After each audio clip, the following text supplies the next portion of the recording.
Hey, what's up everyone? Welcome back to Rob's Gaming Table. Today on the table we're playing some Spirit Island. Cohen, how's it going? Hey, that rhymes. What's up? How's it going? All right. We're just waiting for some people to show up, I guess. Oh, we got a bunch of you guys here already. Awesome. So today we're looking at Keeper. Where's his name? Keeper of the Forbidden Wilds. I keep forgetting that last part. Forbidden something, but it's wilds. Slow Tree Dude. From the Branch and Claw expansion. Glowing Turtle's back. How's it going? And Cohen's good. Yeah, so we're going to try some solo with Keeper of the Forbidden Wilds. I did try him out once already. Struggled a little bit with him. He's not my playstyle at first, I thought. But I kind of think I figured him out a little bit in that playing him and kind of having a little trouble. I think I understand what he's trying to do, and we'll try to see if I totally understood that and know what I'm doing here when we're still new with him. So this may not be the best strategy video for you wanting to play this guy if you're watching this in the future. Maybe it turns out it is. Maybe my strategy turns into being what's needed with this guy. I don't know, but yeah. You got to be okay with Blight hitting the board. That's all I learned. Which normally I am not. Once Blight starts hitting the board, I start getting stressed out. There's trouble happening, but it'll all be okay. Kevin's wishing good luck. Thank you so much. Cohen says, how does Branch and Claw mix in with the base game, or is it better to keep it separately? Do you mean mix into the box, or like mechanically like play it together? Like in the box, I have both boxes because I kept the insert so far. I'm sure I can mix the components together, no problem, if you just toss the insert out that comes with it. But I do like the insert. It's here, let me show you. So the regular Spirit Island insert, as everyone knows if you have Spirit Island, comes with like these cool little trays, and it's super easy for me to just pull them out, throw them to the side, and quickly play, rather than pull it out of baggies or separate containers and get it ready to play. I just keep the tokens in like bags and dump them in these. But with all the decks of cards now, so many cards, to fit it in that base box, it doesn't work. Like it doesn't fit in these two little card holders. They're already packed with the base game. So I just have the Branch and Claw on the side just to hold the power decks. Like I throw these two in the Branch and Claw box, and then that sideboard that I never use, that I think is kind of silly. This sideboard, I just literally keep this sideboard in the Branch and Claw box and then throw the minor and major powers in here. That's all I keep in the Branch and Claw box for now. I probably could just get rid of the insert, at least one of the inserts, keep those trays, and then fit everything in the base box, no problem. But hey, George, how's it going? Paul's here, Sean's here, Doug's here. Hi, guys. Just picked up Branch and Claw half hour ago at FLGS. Can't wait. Perfect, Doug. Perfect. Well, hopefully you can learn a little bit here, maybe. I don't know. No promises. But yeah, we're just playing with Keeper of the Forbidden Wilds today. If you are curious about something behind the leaves, fangs behind the leaves, whatever the heck that other guy's name is, I never remember the spirit names. I'm so horrible at that. But the sharp fangs behind the something behind the leaves, whoever it is, we played him already in a couple streams. We played him in multiplayer and solo on 2 separate streams last week and the week before. So if you're curious about how that guy works, play yourself first, of course, if you haven't already watched those, and then go watch them after and see if, like, we're on the same page or not, kind of thing. But I like the way you guys can play different. Everyone can play them differently. Like, you don't need to pick all the same cards and do the exact same strategy, I don't think, usually. And you still can win. Unless it's like super hard mode, then there's like little room for error. But with all the randomness in the decks and stuff, you do best with what you got, and that's why I like this game. Spencer's here. Hello. All right, so shout out to our Patreon backers, every one of them that's in the chat, everyone watching this later live. All you guys are awesome. Thanks for supporting the channel tonight. Thanks to the $3 tier and higher who voted for this week's stream tonight with Mel and I. We are playing Clank. So tune in tonight, 7:30 p.m. Eastern for that, where we'll be playing 2-player Clank. It'll be kind of like a warm-up game for Clank Legacy, which we'll eventually get into on the channel after we're done Aeons and Legacy. Tomorrow night, we're also doing Dark Souls 4-player, Friday, 7:30. All this stuff's youtube.com/Rob's Gaming Table. You can set reminders for all the upcoming streams. There's other stuff scheduled there too, like our all-day Saturday, Too Many Bones, Undertow, 3-player campaign we're going to do. where I want to play some more gasket. I don't know what the other two are playing yet, but yeah, it should be fun. All right. So this guy, setup. So I set up some of this stuff already. This guy's setup is put a presence on the highest number jungle along with wilds. So his whole deal, as you can see here, he sets up that wilds and his thing, his presence. Playstyle is a slow growing wall. Expanding can sometimes be difficult, but the invaders will have an equally difficult time penetrating wherever the keeper plants itself. In large games, it may be useful to spread to one or two far distant lands early on to have multiple points from which to slowly grow. Complexity is moderate, so he's like Thunder Speaker, whatever her name is, in the base set, like that kind of difficulty level. And I assume it's because she has like the multiple, or he has the multiple powers here. But these bars, like George, who's in chat, said this is like maybe his favorite spirit. And I can see why. Having a giant offense bar and a giant defense bar, and utility is good for long game, and he's got some control. Yeah, those bars like seem a little like out of proportion. They seem really good. You definitely want offense and defense. Like, why not have like basically that's really good amongst the spirits, right? And it definitely uses the wild. So we're gonna focus on that token, which comes from Branch and Claw, adding in all the tokens. These fun little bins of color here. And they'll prevent explorers from exploring. All right, so on the other side here, he's got one of these pick 2 is his growth options. So you can reclaim all your cards and gain an energy. The other option, gain a power card. He has 2 ways of putting presence on the board, although one of them has this dirty, filthy, disgusting icon there where you have to pay 3 to pick this option.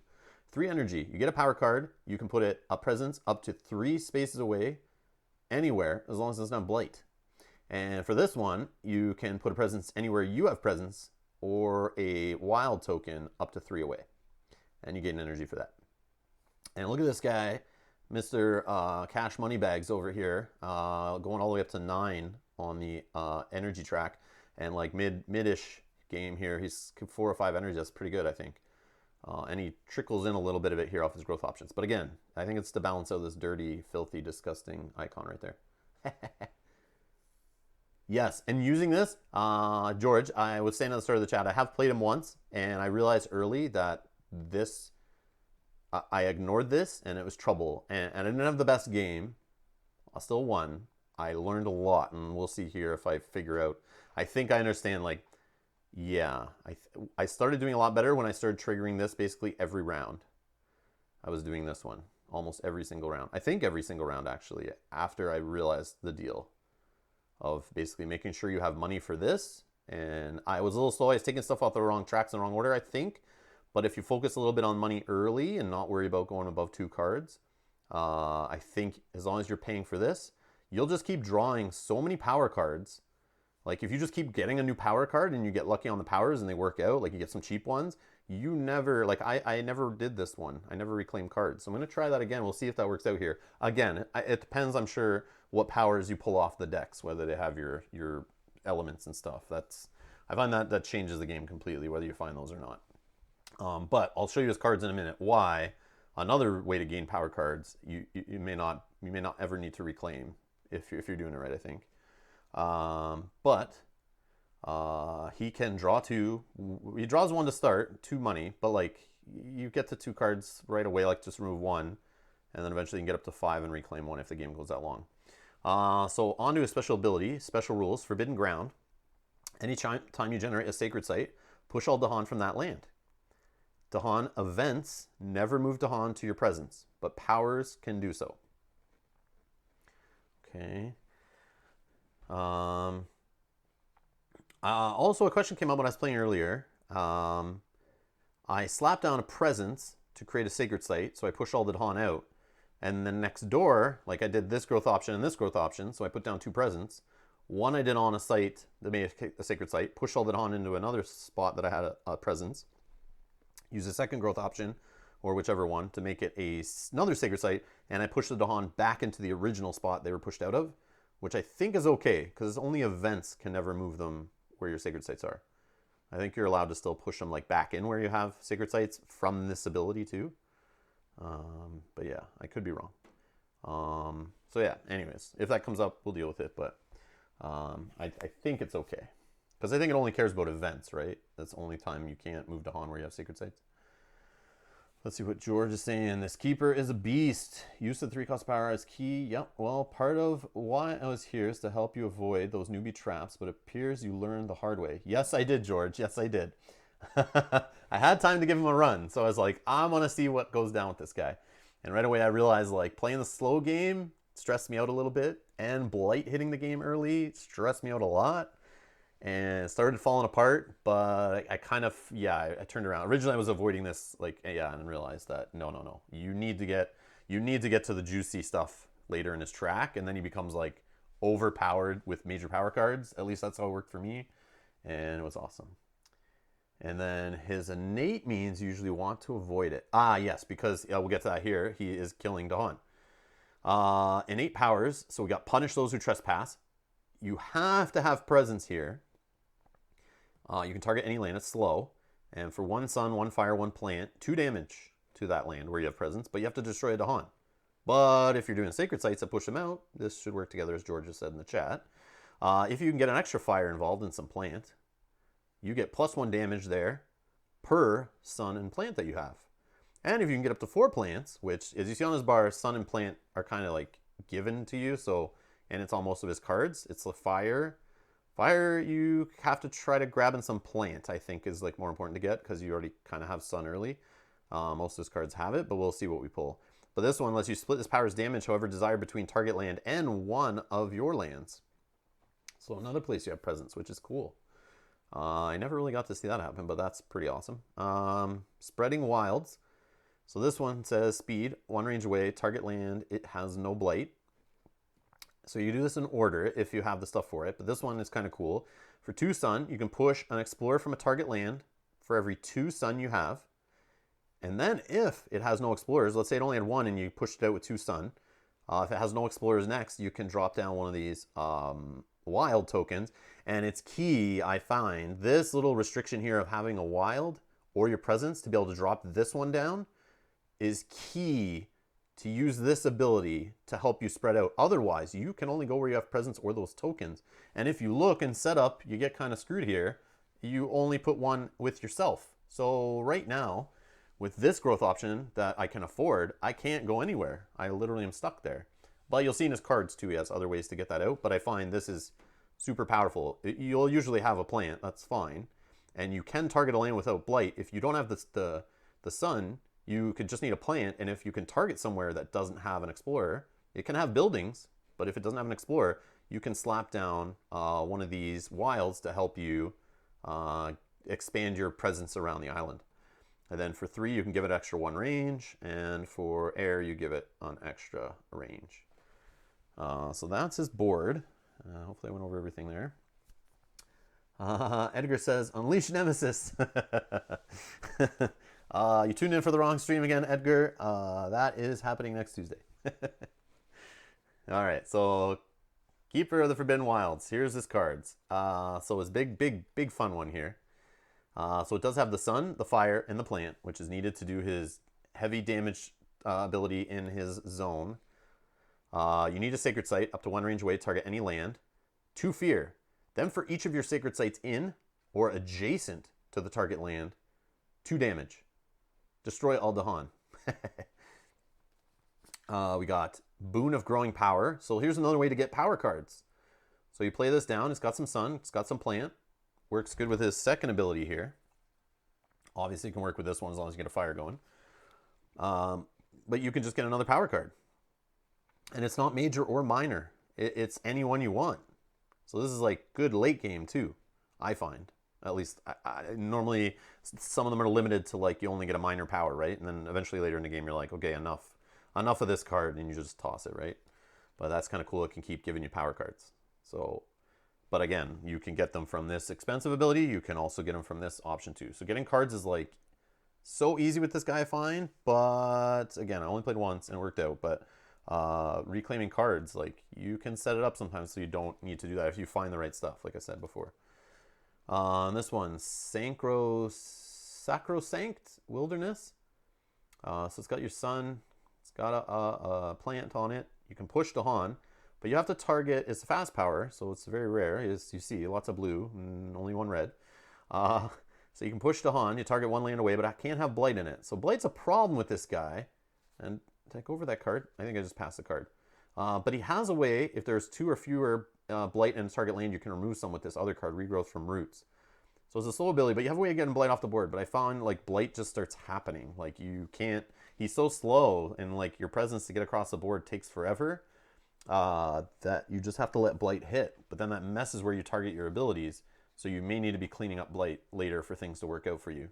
But this one, if you target a land without Blight, push 2 to Han, 2 damage per wilds in the target land. Or this is another way you can add wilds tokens to the board so that you are able to get the presence out and spread across the board where you need it to go. So that is an overview of this guy. We'll finish some setup here.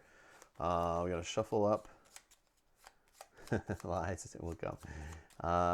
Jel's here. No, I'm just going over Keeper of the Forbidden Wilds. I'm new to him. I literally just started playing around with him yesterday.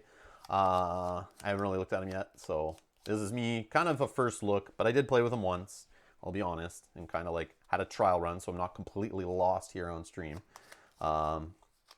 And with the wild tokens, I can go over the tokens, what they do in a second, because I know not everyone has the Branch and Claw expansion. I didn't even know it was a thing when I bought Spirit Island and played with it for a little bit until people come in stream. Came in the stream chat and were like, hey dude, where's Branch and Claw? Where have you been, man?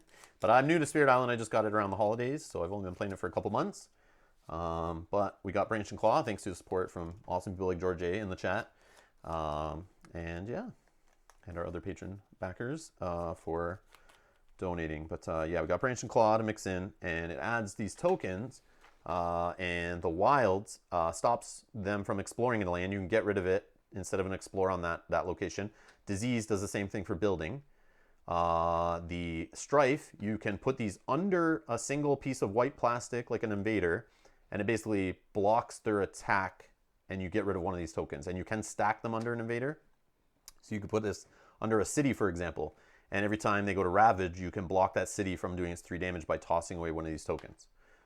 Which you'll see, if I get it going, you'll see an example. And then we have the beast tokens, which basically move around the board. And there is a spirit that works with these that I played in previous streams.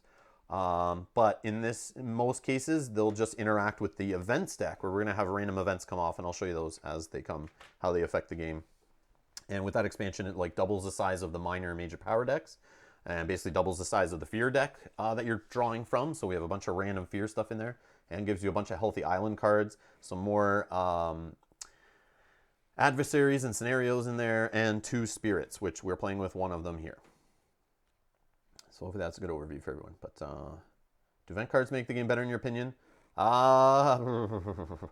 If you don't mind zaniness, like wild randomness, crazy things are happening, it makes it like, if you like that in your board games, it's awesome. If you like the tight control of like the base set where you kind of like know how things are going to unfold, it can mess with your plans. And the tokens do that too. Like it basically is a way to mess with the tokens. But if you start playing with the events enough, I find, you can kind of bet on them to mess with stuff possibly. Like sometimes you can, make sure a beast token somewhere there's explorers, and you might have a chance that it actually does damage to them, or put it where there's a town and maybe it'll destroy a town for you or something like that. Like it'll give you chances of moving them around and interacting with them, and you can kind of like, you plan that they may help you out or may not. But sometimes I don't like the ones where it gives you options and they're like both pretty bad, and you got to like throw away cards to pick one option and stuff like that. But it does add lots of interesting choices. So it's tough to say. I'm like so on them. I think it's fun, but the game's still so new to me, Spirit Island in general. I've only played it so many times that it's okay addition. But if I own Spirit Island for the last 2 years, like most people who got the game and have playing it like crazy, that's why it's rated so high, I assume. Yeah, at some point you buy Branch and Claw because you're like, okay, I'm getting a little bored. I need to spice things up. I can see that. But right now it's like, I'm so on them. They're okay. They're okay. It's neat in multiplayer though, trying to work with everyone to get decisions on like, okay, what do we pick? How do we pay for this other pay off this other thing? What is it called? The choice events that are aided by elements. You have to choose like whether you have the elements or you want to discard cards or forget cards to help pay the cost for the group. And like I like that kind of teamwork dynamic to it. But we'll see here. Sometimes they frustrate me. Some of them are really annoying, but we'll see. I haven't seen them all for sure. So we could have some new ones. Question about your opinion on Spirit Island. Is this still one of your favorites? Do you prefer solo or two-player? I think, yes, it's definitely one of my favorites, for sure. It's an amazing game. I still have a lot to experience with the scenarios and the adversaries. I haven't really dabbled in them too much. I tried the Swedish ones the other day just to try them out off stream. But I haven't dabbled in that stuff enough, and there's so many different difficulty levels. I feel like I could get like many hours of playing this game and it takes a long time to master. And then if you start to master it, just switch up your spirit and like boom, now you gotta try to figure it out again, you know. But compared solo to multiplayer, like I've played this game up to 3 players, is as high as we went, and I've played it with a couple different groups at 3 player, and I love it. I love it. I think it's super cool. It's a little crazy. You got to make sure you have the right group. Everyone's kind of working together, and it can get a little analysis paralysis when you're trying to figure it out. You can see streams of us playing it multiplayer, but we've also played off-camera multiplayer. And I would say I like it both equally. I would play it in both cases. I wouldn't prefer one or another. I would take either equally as good. Yep. Yeah, I would have trouble choosing if it was like, okay, you can play this game by yourself or with people right now. I would usually choose people. I like playing tabletop games in general with people more than solo. Yeah, I wouldn't say I'm a solo gamer, like hardcore solo gamer like that yet. I've been playing a lot solo because I have days off. I'm playing on stream in the day, and I literally have no choice. But I am liking the way the industry is kind of leaning towards solo gaming now. They're like supporting it and realizing it's a thing. I think it's really cool that those options exist. But yes, in general, board games I would choose to play with people. That's what got me into the hobby, was the social aspect of it, disconnecting from a computer screen and being able to play and interact with people and compete with other humans or even cooperate with other humans in games, try to solve the puzzle. I love that stuff. But did you play adversaries and scenarios? Yeah, I just talked about that. I've only played a couple of the adversaries, and I've not tried a single scenario. I don't. No, I did. I tried the one that made it all fast from the core set, the basic one that makes all like slow powers fast. And that was interesting. It was okay. But Jebel says, I backed the digital Kickstarter. We currently don't have room for that many physical board games. I'm excited to play this on digital. Yeah, I watched them stream that the other night. Handelabra Games, who are the publishers or the developers behind that game. I saw them streaming the other night, showing the game off. It looks pretty good. I'm excited to actually try that and play that on stream in the future when they're actually finished with it. Realizing that a lot of us gamers don't have many friends. Well, it's not that. There are people around that will play games. It's not about needing friends or not having friends. It's like if not everyone has local game stores or game groups to go find. But if you're willing to put the effort in, you can go make a game group or find people that will play games with. It's just whether you want to play with people or not. That's the other thing too. Like if you're like kind of introverted and stuff, you might not want to. You might like just sitting there. But like I come from a heavy video game background from like the age of like 4, man. I was playing Nintendo by myself in my room. I did like playing multiplayer though. I did love that over the years. Playing like all the systems all the way up.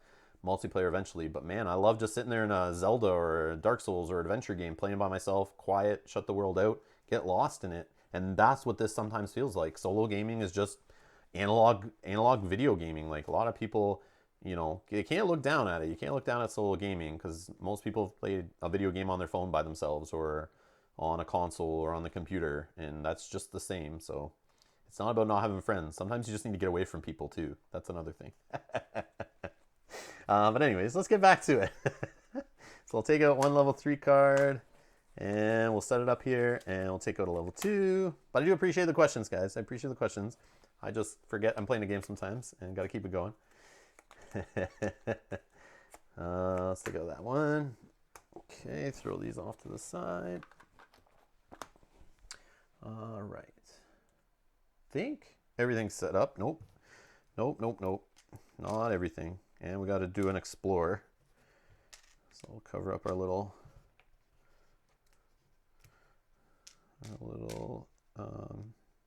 presence track here.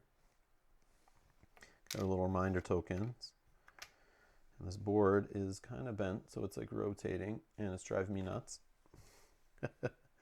Nope, see this board? None of this stuff stays flat, so I can't even like connect it to that. And this one spins too. They all spin.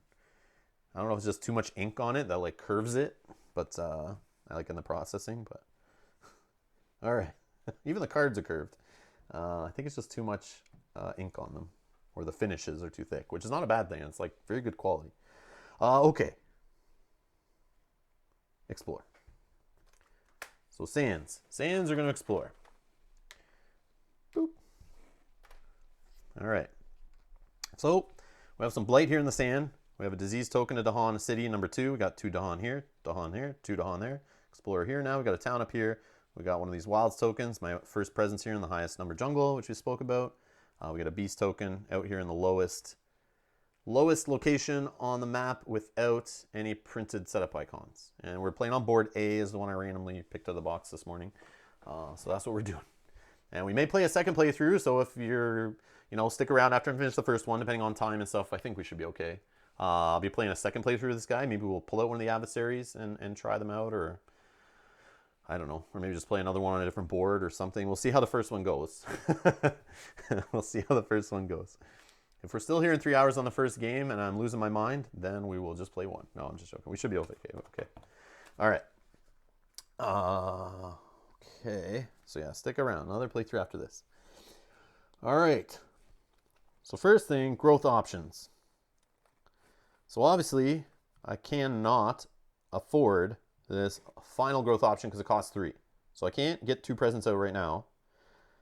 Even if I were to pick another one of these growth options, because they only give me +1 energy, and the energy, you don't gain your energy off the present track until you're done with your growth options. You flow down the board, so I can't just grab 2 now, 1 from one of these, and then do this one. It doesn't work that way. At least I'm pretty sure, 99% sure it doesn't. So what I am going to do, I'm going to try to go heavy on the power cards. So I'm definitely only going to play 1 card, so I don't need to reveal my second line here to play multiple cards. So this is the card I'm going to play,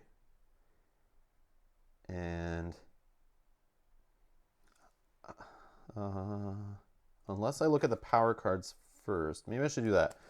Yeah, let's get some other knowledge. Let's gain a power card first, and we'll take a minor, and we'll do this part of the growth option first. It makes sense to have as much information as possible, because when I do this one, placing my presence or whatever, it might change based on what I see here, and it might change what card I play. So here's what we got. Let's try not to get glare all over the cards. Okay, so I got Promise of Protection, has a sun, which is great. But what I found earlier is the problem is you get sun off your track, and I have sun on 3 out of 4 of my starter cards. So sun isn't the problem, and you only ever really need 2 to do your abilities. I mean, you do get extra here, you can push more explorers, but like whatever. But I just need 2, and I can get that on most cards.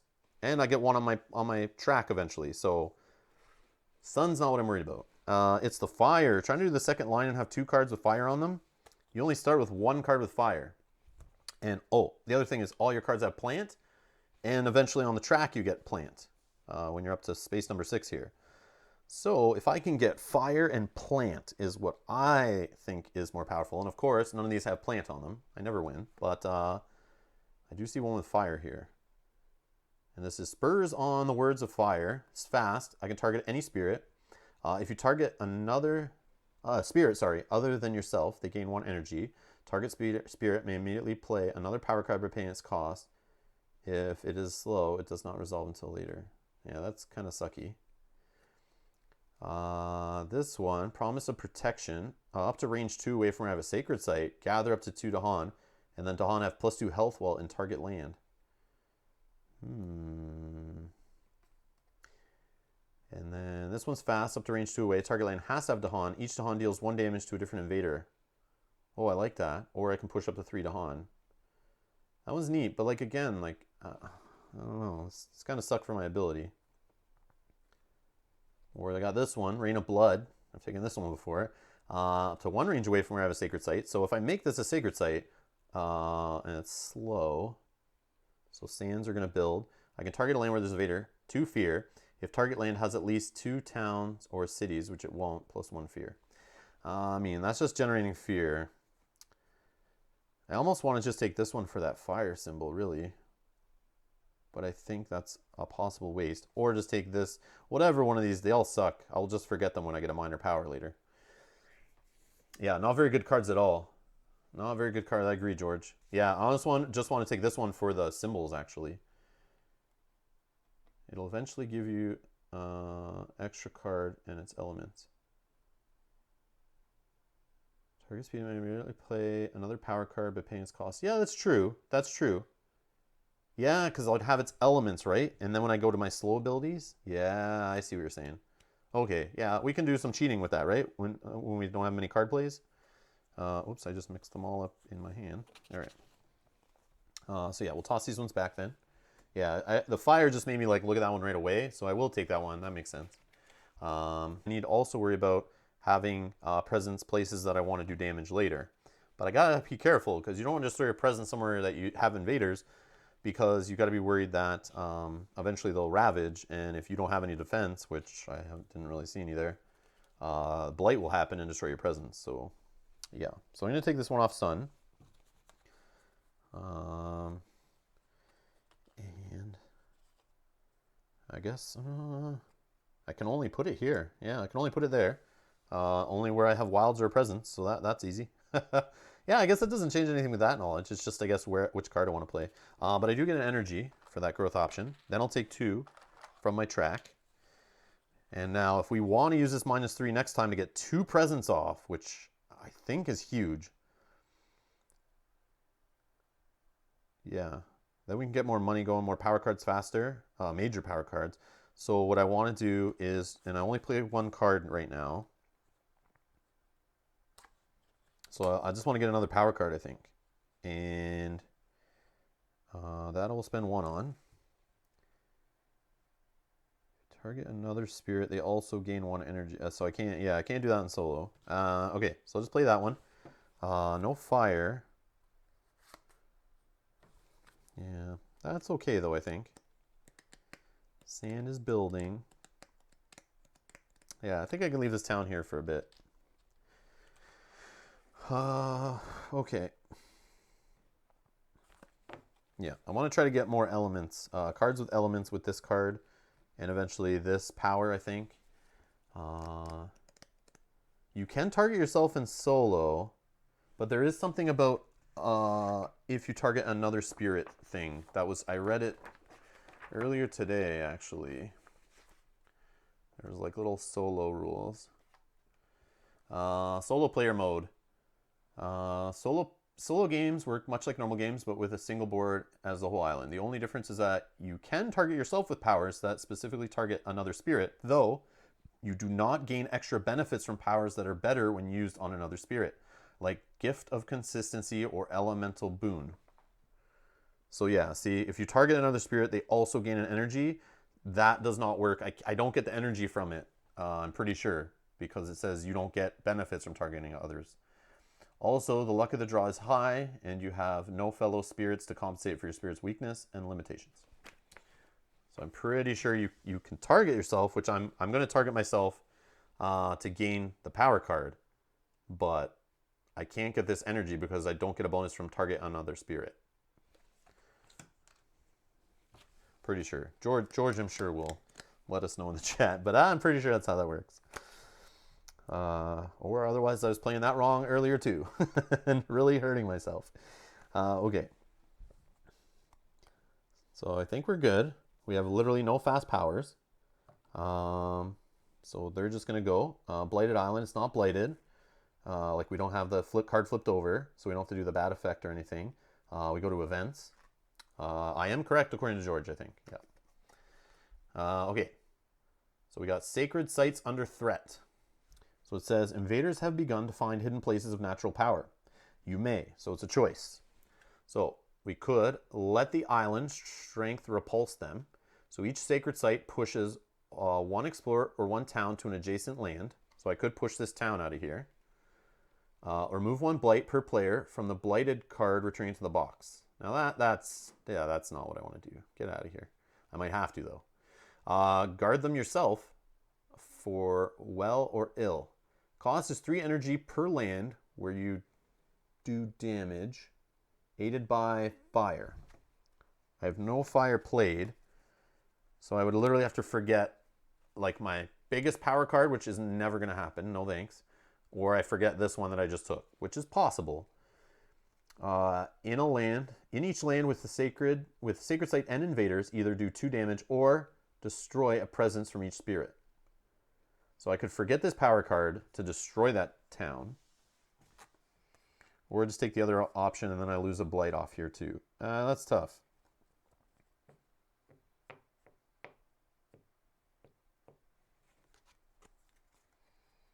I mean, I like the card. The card's interesting. It could be crazy later when I'm playing like 3 cards off of my track and then a 4th card with this. Like, that's kind of crazy. And then it gives me extra stuff. Or I guess early would be good to get the extra, like plant and fire maybe. But later on the card it says Beast Prowl. Each beast generates 1 fear if invaders are present, which it's not, and moves to an adjacent land if not. So I can move that beast around and maybe move it to like down here with this explorer. And then spirit speakers solve riddles of power. Each spirit with at least 4 Dahan among its lands gains a minor power. Well, there's 0 Dahan amongst my lands, so that sucks. So I can push that town out and then remove a blight from a blight card, return it to the box. But like pushing that town does nothing for me. That's bad. I am actually going to take the other option. Cost 3 energy per land where you do damage, aided by. Yeah, so I'll just forget this card, unfortunately. And then I do 2 damage. So we'll kill this thing and get a fear. Okay, beast on the prowl. Let's move the beast to... I mean, we only know sand is going to be trouble right now, so let's just move this beast here and see what's up. You can easily get lots of minor cards. I agree, George. That's not a good one, so that's why I'm not, like, it's okay. I'm sure it's powerful later, but yeah, I'm not worried about it. And that is that. Yep. So that will go there. Okay. Fear cards, none to resolve. Building in the sands. Town there. And a town there. Okay. And we have exploring in the jungle. So in the jungle. And normally I'd put a guy here, but this wilds token will actually be removed to prevent that. So that's interesting. Okay. Slow powers.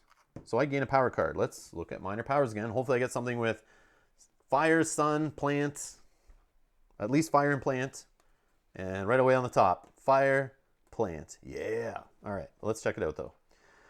So slow, 1 away from where I have a sacred site, target any land, add a disease or a fear and add a strife token. And if for some reason I have 3 beasts, I can do both. But I don't see that happening often, but I like that so far. Guardian Serpents, fast, 1 away, any spirit, add a beast in one of target spirit's lands. If target spirit has a sacred in that land, defend 4 there. Interesting. It has sun, but Cycles of Time and Tide, fast, 1 away. It's coastal lands, target only.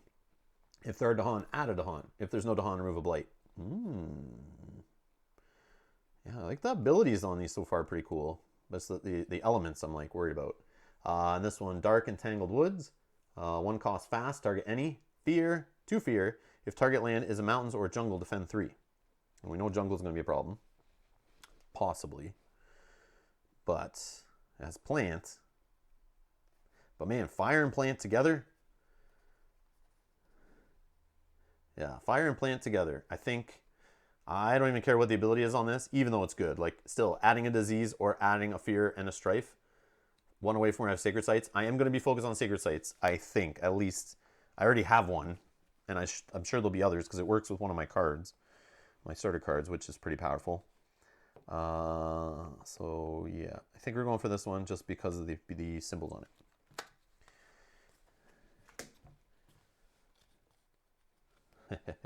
Yes, Devil, it is true. Yeah, some games that I play, I feel like the first 3 or 4 times I draw power cards, like never have this the more than like one of the symbols I need, and there was one where I was playing with the Sharp Fangs guy, and he just loves beast icons, and like I think 2 times in a row I like revealed no beasts icons on any of them, which was kind of crazy. Or it's like maybe one had it or something. It was like none of the other icons. But yeah, so that's our minor power. So this one's done. Okay, so up to one range away where there's no blight, I can push only this guy. I can push him. Yeah, let's push him there. We don't want to push him in the jungle. We don't want him building next turn. Although, I can't do this ability for damage, but if I could push him into here and then damage him, but we're not going to be able to do that. So since I pushed them out for having 2 sun, one here and one here, and I have 1 plant here, if it has no explorers in it, I can add a wilds. So I'll add a wilds right there. That will let me possibly expand there with presence. Might work. So I think that's it, unless I missed something. Hopefully not. We'll throw our discard pile over here. And what's the chat saying? Incredible how many power cards you get with the expansion. Yeah, I was blown away how big these decks are now. Like, it's crazy. They're literally like double the size. And it's nuts. Now you play, and like, you could play like 3-player before and you'd pretty much rip through the deck and see everything as an option. But now it's like, you don't even get through like half of it. It's kind of cool. Well, you do get through half of it because you'd still be ripping through the other deck that was there. So, yeah. But you don't go through the whole deck. At least I haven't found, which is kind of cool. I like that. Okay.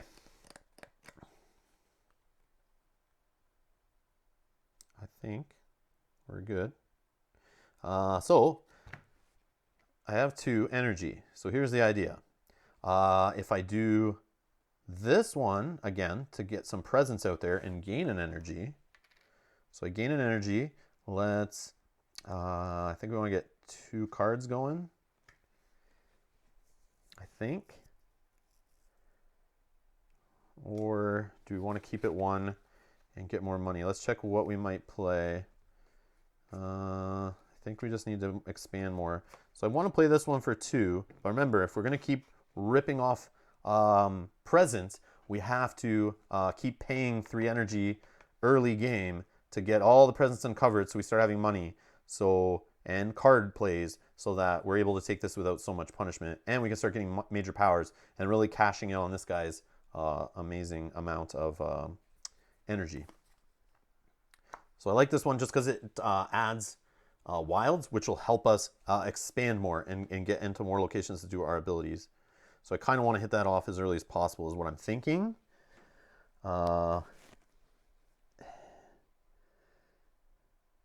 And I had trouble, and I'm trying to do this right now, is ignore. I'm trying to ignore basically what's happening on the board. Because if you start to play the game of Firefighter where you're trying to put out every single fire as quick as you can to prevent bad things from happening, that's what started tanking me my last time I played with this guy. And I think I realized that you can't do that. Like, you have to let Blight hit, and you have to just get focus on getting your energy going, because your major powers will come and help you clean it up later. Whether you're blowing like up guys, and this ability. If you can get this ability going and doing like 5 or 4 damage on a spot, you can start killing buildings, and then you start ripping through the fear deck really fast. But if you sit there and just try to like do, you know, get more cards played and then reclaim cards and try to find things that are doing damage and stuff like that, like if you do that early and you're trying to like stop the building and stop this, you can try your best to do it, but I feel like it's like just expand first. And then when you expand and you actually can reach everything and you can start doing damage where you have presence, then it's powerful. And you can start cleaning up the spread that happened early from you ignoring it. And that's not normally how I like to play. When I play Spirit Island, I like to be like all on it, like fast, or at least when I'm doing slow powers, I'm like stopping them from what they're going to do next round. And like I start jumping ahead and like hopefully win by the second terror level. But yeah, but in this case, it felt like it took a lot longer. But maybe that's because of the way I was playing. But okay, so if I think ahead, and this one would cost 2, I think I want to get the more money. So I'm going to spend the 3 to do this. So then I would have 4 on the turn. Spend 2 on this. And I don't have another free card.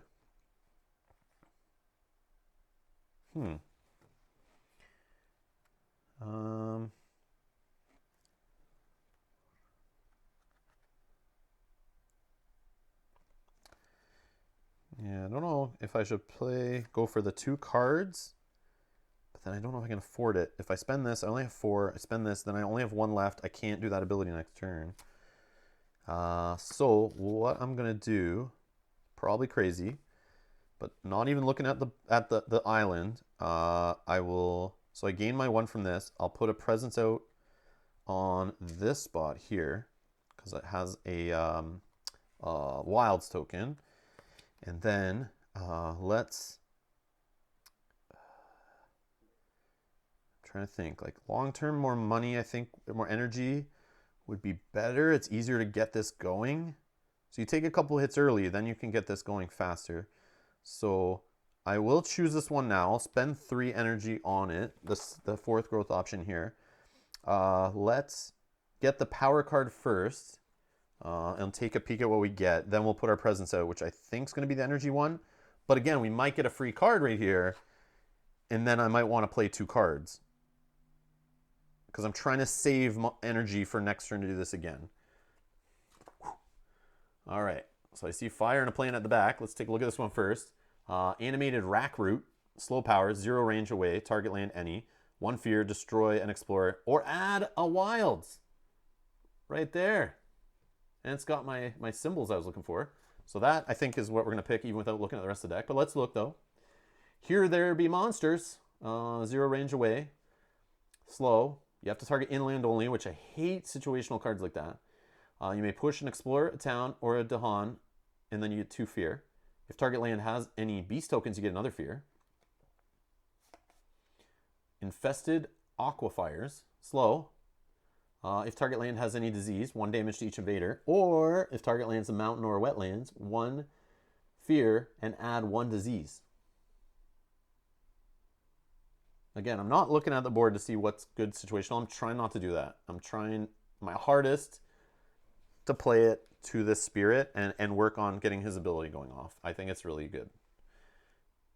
And then, oh, this one I played with the last game I played, literally. This is funny. I took this one. It's free. Has fire. And I think it was my only fire option in the cards I was choosing before, so that's why I picked it. But gathering an explorer and a town, and then you add a strife, and you can just add the strife like under the town, but it'll help you move guys around so they don't build. So that, but it only targets mountains, which is super frustrating. But if we look, mountains have nothing going on, so that's kind of like stupid. But mountains could be the very next card. So I mean, I don't know. Let's see what George's saying. Well, maybe you can draw 0 cost as part of the 4th growth option. Yeah. Oh, he's saying what I was just saying. I'm sorry, George, I didn't see that, but we're on the same page. So this is free, and it has fire and plant. So that like I said, I'm just taking it. I didn't even need to look at the rest really, but there might be wicked options in there based on the abilities, but I'm not worried about those abilities. I think with this guy, the fact that this guy actually has an ability that does damage is what I love the most in this game, and this guy has it. It just takes forever to get it going. And it's only at range 0, which really sucks. But there is a card in this minor power deck that I had before that even has this guy's art on it that allows him to turn you can target any spirit, and it can turn any slow powers fast. And it had some of the symbols for these. It was awesome, but we may not see it because this deck is huge. But yeah, that was fun. Great minds think alike, yes. It's funny when I say something, then you say the same thing without reading it. Yeah, I know. That's good, though. That's good. I'm learning, George. I'm getting better. And it depends on the day, too, though. Today I'm a little on top of it, I think. But sometimes I play with the spirit even before stream, and it doesn't click. But this guy kind of clicked. Like, I forced myself to make it click. Like, I just stared at him and was like, no, why isn't this not working? Why doesn't he work? And then I realized, I was like, yeah, I was ignoring this option right here. And I was taking forever to get presence off the track. So the game took forever. And that was frustrating me because I wanted to just play a quick game to try him out. And I can't just jump the game mid-game. I have to finish it. So I was like, he's got to overcome this. I think I was down to like 2 blight left on the other side of the card too. And then I like started turning around, getting blight off the board and stuff. It was kind of cool. Okay. So Yeah, presents. That's what I was doing. Presents. So, where is it? Right here. So we can play 2 cards and do that one that I wanted to do to expand. And the crazy part is, I wanted to play this card to put down more wild tokens. This one will let us do it also. The only problem is it's range 0, which kind of sucks, but yeah, it can still put down more wilds, which I'm happy to do. Because if I lose a presence because of blight or something, I'm now able to still expand my presence to that place if it has wilds. So that's what we'll do. So we will take off the other card play as our presence. And I only have 2 options here. I can drop it here or here. If I drop it here, I create another sacred site, but these Dahan will run away. But am I okay with that? So let's see. Sands are ravaging. So this is the problem. I put it there. Oh, wait. No, this is from here. Sorry. This is from this option. So I don't need to follow those restrictions. Sorry, this is the first time I'm doing this one again. So I can go anywhere up to 3 spots away as long as it doesn't have blight. So I can't go here where there's a bunch of invaders, which sucks. Up to 3 range. So I can go 1, 2, 3.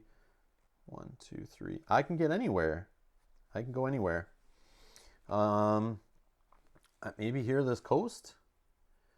Maybe to the coast.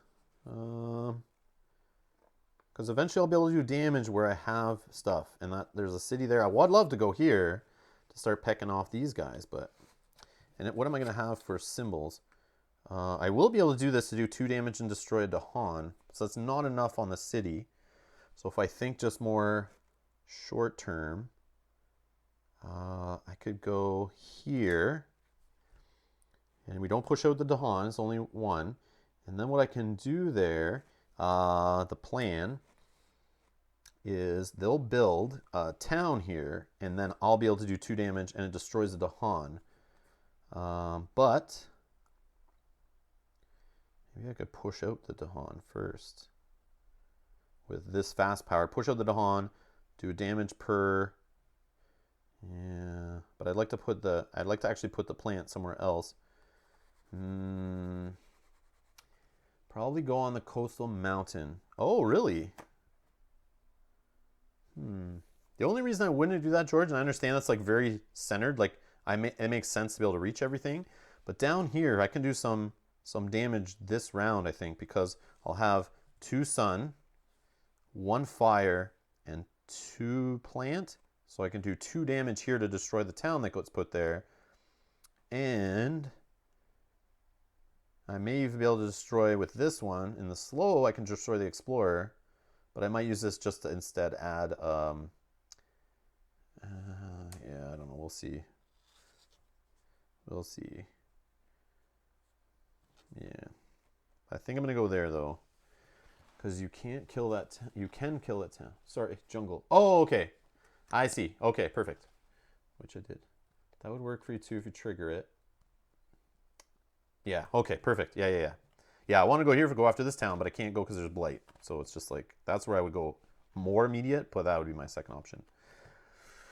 Or I could just destroy this town here. But in this place, fast, it has no blight. I could push the Dahan out, 2 damage per wild token there, and get rid of this town, and we don't have to worry about ravaging there. It's just here where there's blight. I don't know what to do about that. There, I could do, there's no, yeah, I think we'll just have to let the blight hit there and then cascade, which is unfortunate, but I don't know unless I have something else. But again, like, this guy's not fast, so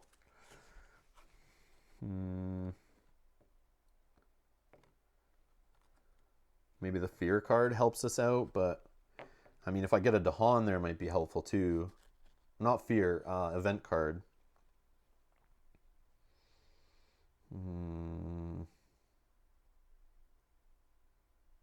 Yeah, we'll just try it. We'll try it. Okay, let's go with that. All right, so that's our growth options. We're playing these 2 cards. I get 4 resources. I'll spend 2 on this card. All right, fast powers. So what we're saying, we'll do here. Oh, here, right? yeah, here. We'll push these 2 Dahan over this way. Then we'll just do 2 damage here on this town per wild token in that land. Okay. And that's 1 range, up to 1 range away. It has no blight there, so that's done. Okay. That's the only fast powers I have. So no blighted island effect. We'll go to the event card. Farmers seek the Dahan for aid. The Dahan are uncertain whether to teach the invaders farming techniques more in tune with the island's life. You recommend they, so it's option here, spurn the invaders on each board, 2 damage to Dahan in land with towns or cities and Dahan. Oh, that would die, but that's it. I would just lose 1 Dahan. On each board, then add a blight to a land with at least 2 towns or cities. There's 0 right now, so we don't do that. And towns or cities have -1 health to a minimum of 1 until the end of the turn. Oh, that sucks too. That doesn't really help us.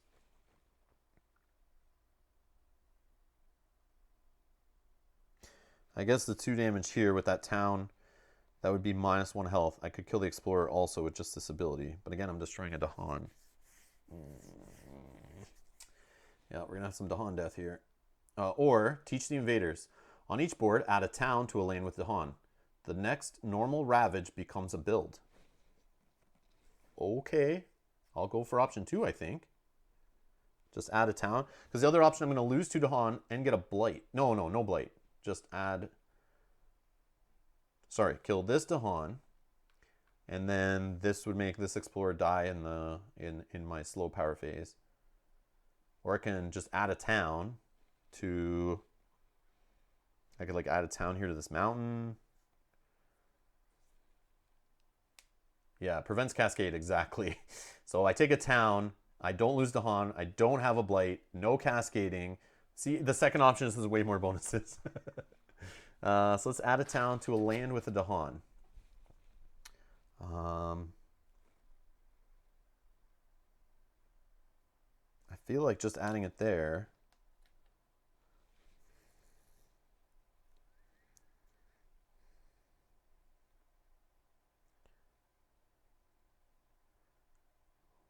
Or, yeah, destroy 1. Yeah, we can just add it there, I think. Go for bottom option. Oh, okay, yes.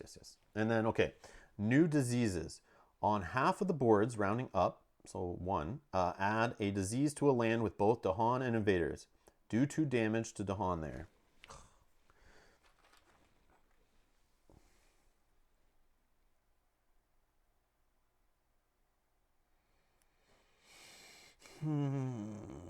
So they're going to build in jungles. I could prevent the build here, but then we got to kill a Dahan, which, I mean, is fine.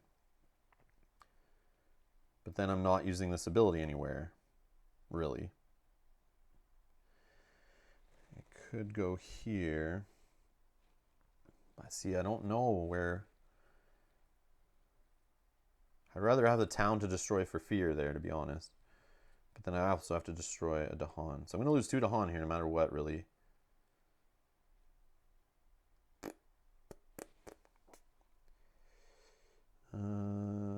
Let's go here. You want inland places to be free of buildings. True. Yeah, because I am kind of like building out from here, right? And then the coast will happen, right? No matter what, but the inland I can prevent exploring that way. Yeah, so I'll just go here. It does 2 damage to the Dahan. That sucks. So the next Ravage is a build on the sands. So we're going to have a city put there. Ugh. Yeah, this is weird. Okay, so let's go with that build. And we'll get a city here. Whoops. Okay, come on.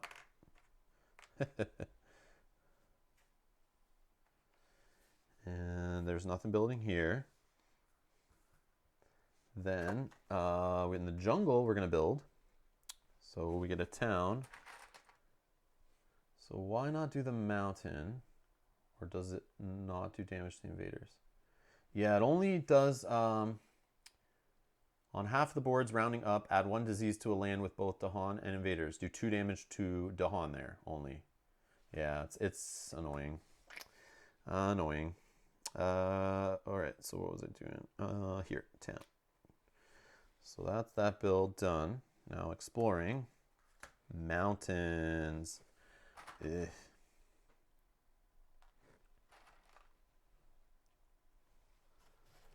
Okay, slow powers. Slow powers. So if we want to push guys off a mountain, we don't have the presence to reach the mountains to do this one. Oh, unless we have 3 plant. No, we don't. Or we have an air. No, we don't have an air either. So no extra range on this one. So for 2 sun, which we have, I can target a land with no blight and push an explorer out of it. And then if it has no explorers after that, I can throw a wilds down. So I feel like maybe here. That way I can try to get presence there.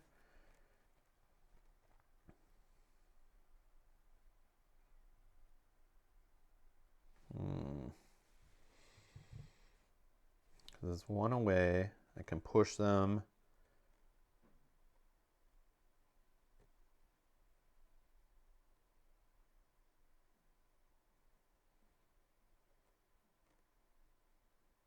Jungles are going to ravage. Let's go here, I think. And we'll push it out of there. Then we can throw a wild token down. Pretty sure. Oh, but I should do this one first, actually. Yeah, let's undo that. I'm going to do this one first. I'll just leave that there for a sec. Because this one at 0 range away, I can destroy an explorer or add 1 fear, destroy an explorer, or add a wild.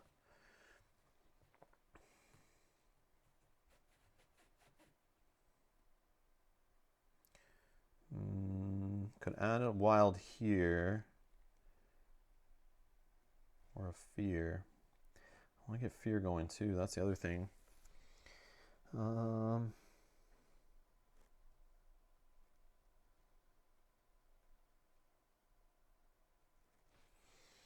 Yeah, let's do it here.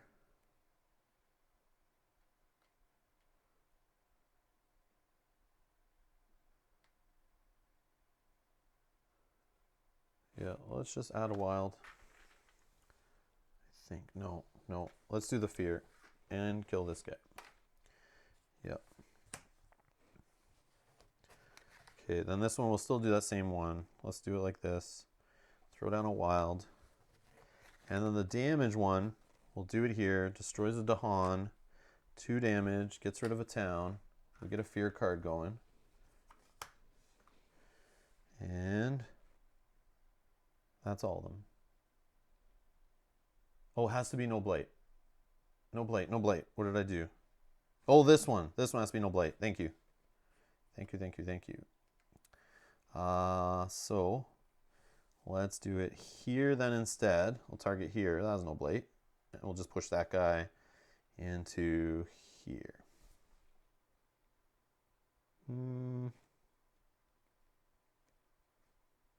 Wait, ravaging is happening next. So maybe I'll do it the other way around, where I do this push like that. And this one, instead of destroying the guy that was down here, I do the fear and destroy the guy that would have been pushed into there. Because this guy at least is with a Dahan. When he ravages, he'll kill him. So I just flip these 2 abilities around, where I pushed out of this mountains into here. Add a wilds, because there's no explorers there. That one's done. And then in this land where I have 0 range, 1 fear, and destroy the explorer that would be there. And then we'll leave that guy there. Yep.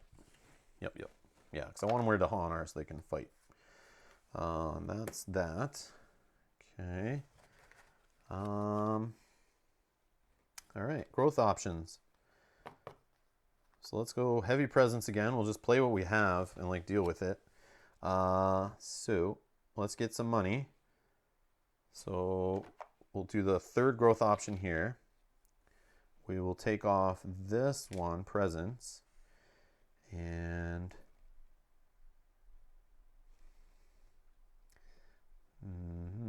let's go here.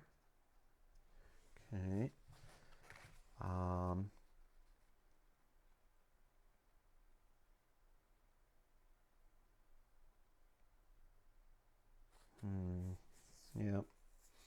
Yep. Yep. You can't do the sands.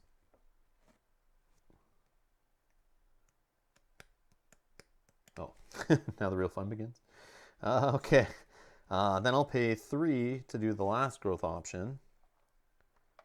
I think I'll do the plant so I can get the plant going on cards. Yeah, all these have plant. And if I play these 2 and not even look at this other one, if I play these 2 to get 2 fire, 2 plant, this plant, but we'll still look at the power card first, but I'm just thinking that's where I want to go for presence. So let's look at the power card actually. But let me think. If I play those 2, that's 4. Do I do major at this point? I'm only getting 5 money. No, I think I still go minor. Yeah, let's go minor one more. All right. So I see a fire there, a sun on 1. We've got plant across the board. All right, let's see. Call to trade. Gathering to Han. If the terror level is 2 or lower, gather a town to the first and the first ravage in target land. This turn becomes a build instead. 1 away from where I have a sacred site. Any. If target land is jungle or wetlands, a fear and a damage. If I have 3 beasts, does an extra damage. Teeming rivers. Up to 2 range away, mountains or wetlands. If target has no blight, add a beast. If target has exactly 1 blight, remove it. This has sun and plant. Or renewing rain. Up to 1 range away, slow power from where I have a sacred site. Are they all slow? Yeah, except for 1. To 1 range away, if target land is a jungle or sands, remove a blight. If I have 3 plant, add a presence. Or add a wild, sorry, add a wild. I like this one. Jungle and adding wilds. I feel like this goes with my theme. I'll have 3 plants, especially if I uncover this very often. Jungle and sand 1 away from where I have presence. That doesn't really help me out right now. This isn't an immediate benefit, but we do have blight in a thing. I have to, if I make a sacred site here, we could remove that blight.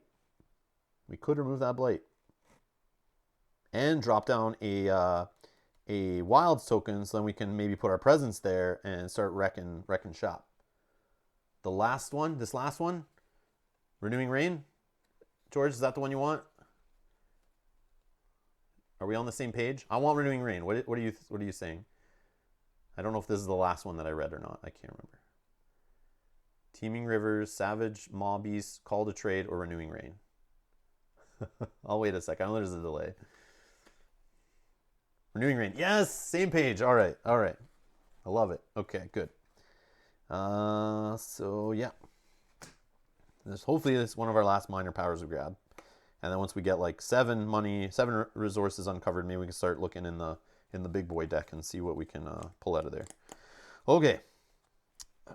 So now, but it still doesn't have the symbols we want. And I want to do some heavy damage, I think, but let me check. So I can put a presence where there's no blight. I still can't get a presence in there, which is annoying. But if I can use that ability to put a wild in there, I'll be able to get in there with this growth option. So let's put that. Oh, the problem is I want to go here for a sacred site. How many range away from a sacred site was it? Oh, it's not. It doesn't care about... No, it does. Yes, it does. 1 range away from a sacred site. That's frustrating. So this can go anywhere, though. I feel like I want to go in that mountain that originally we were talking about before. I don't worry about this yet.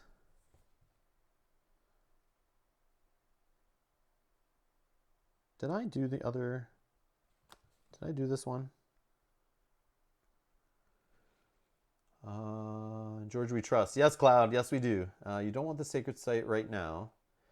Hi, good luck with one of the best spirits. Hey, Martin, how's it going? Um,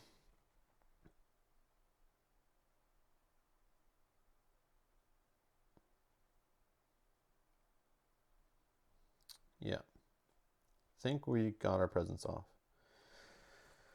Okay, so I'll go there in that mountains. It kind of gives me more little. Whoops, whoops, whoops, whoops, whoops, whoops. Shoot. I think it was just that. Did I? Oh, I bumped this over too. Woo. Maybe make a sacred site on the mountain. Yeah? I kind of want to take advantage that I can put it on somewhere I don't need to.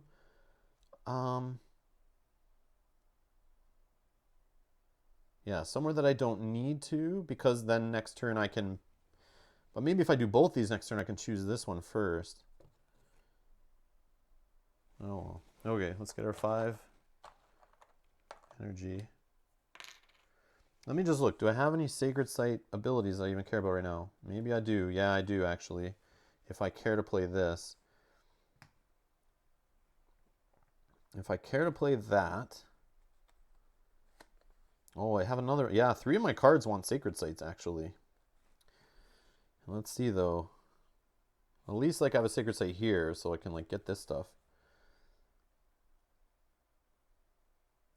But if I can get a sacred site next to this blight, I can remove it. But then I'm not doing damage on a place where I am unless I get 1 fire in there.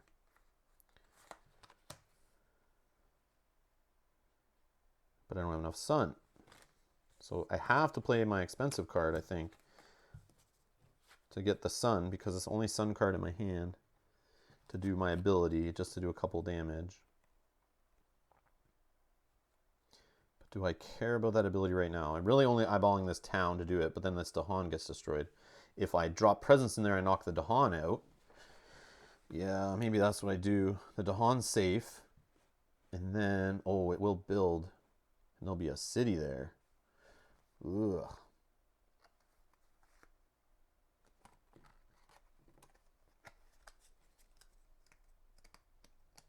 Or I could go here and make a sacred site. So then I'm near this. I could get rid of the blight with this one. Yeah, I don't really want to play this towering one yet, but I kind of have to, I think. Let's see what George is saying. Maybe make a sacred site on the mountain, so at least you have that 1 Dahan, because you will be able to kill the city. Next turn, you can remove the blight. This turn, you want to do the big one with damage. But it will build a city, so you want the sacred site.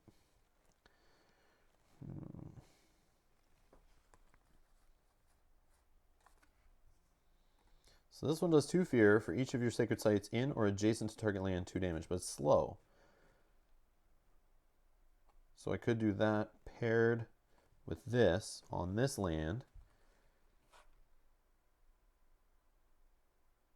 Oh, but it does have one next door. Yeah, I can target here still. 2 damage. Then 2 damage from this. That won't kill the city. I need an extra damage. So if I do put a sacred site like George is saying, I put a second one in here, pushes out the Dahan. Let's push the Dahan. That's my Dahan pushing. Let's push it here. And maybe I'll push those 2 Dahan in there at some point. Maybe. Dahan are just dying all over the place. Okay. Or I throw a Dahan here, push it there in case the fear deck does something funny with Dahan and allows them to damage invaders or something.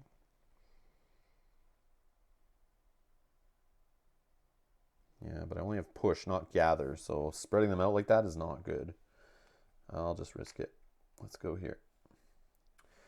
Okay, so I think that will work out. Then I don't have a free card. Turn 1 I did this. 2, 3, 4.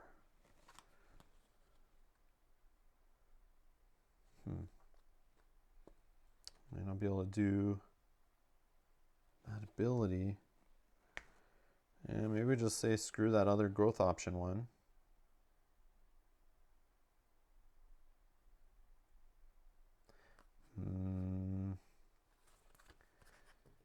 But if I play this card, yeah, let's just do it.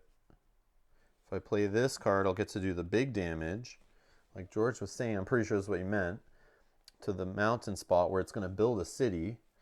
If I do the 2 fire, 3 plant, 2 sun, and then I do 3 damage, no Dahans there anymore, which is sweet, and then +1 damage for every sun and plant I have. So it's 2 plus 1, 2, 3, 4, 5. 7 damage. I want to be able to do that there eventually. I got to work myself in there. Or I do the minimal damage, 2 damage here, just get rid of the town only, but then the problem, that will lead to blight. So yeah, let's not worry about the blight in the sand right now. Yeah, I think we're okay. I think that's what we'll go with. Unfortunately, it makes me spend 4. So I only have 1 energy next turn, so I won't be able to do this last presence one. But that's okay. I have places I could make sacred sites instead. Like down here, next to this. I think that's what I want to do. And it's next to this, which is city towns over there. City town pop them. Okay. So in that case, 2 cards left. I think we're good. On to fast powers, which I don't have any. Surprise. Blighted Island effect, none. Event card, please don't. Whoop. I think do it. You are well set to maybe reclaim. Reclaim? Never. I'm going to play the whole playthrough never reclaiming cards. Watch. No, I'm just joking. I did it last game, though, and still won. Never reclaimed once. I just kept getting power cards with this guy. It's crazy.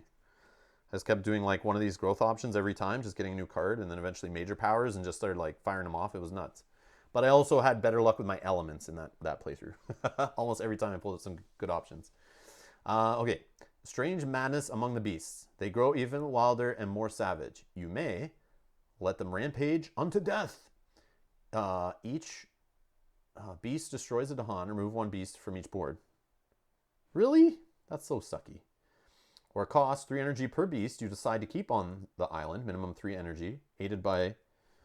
So I have a cost reduced by 1 right now because I have a beast in play. Oh, but that's... I don't have enough energy, so I might not be able to pick the second option.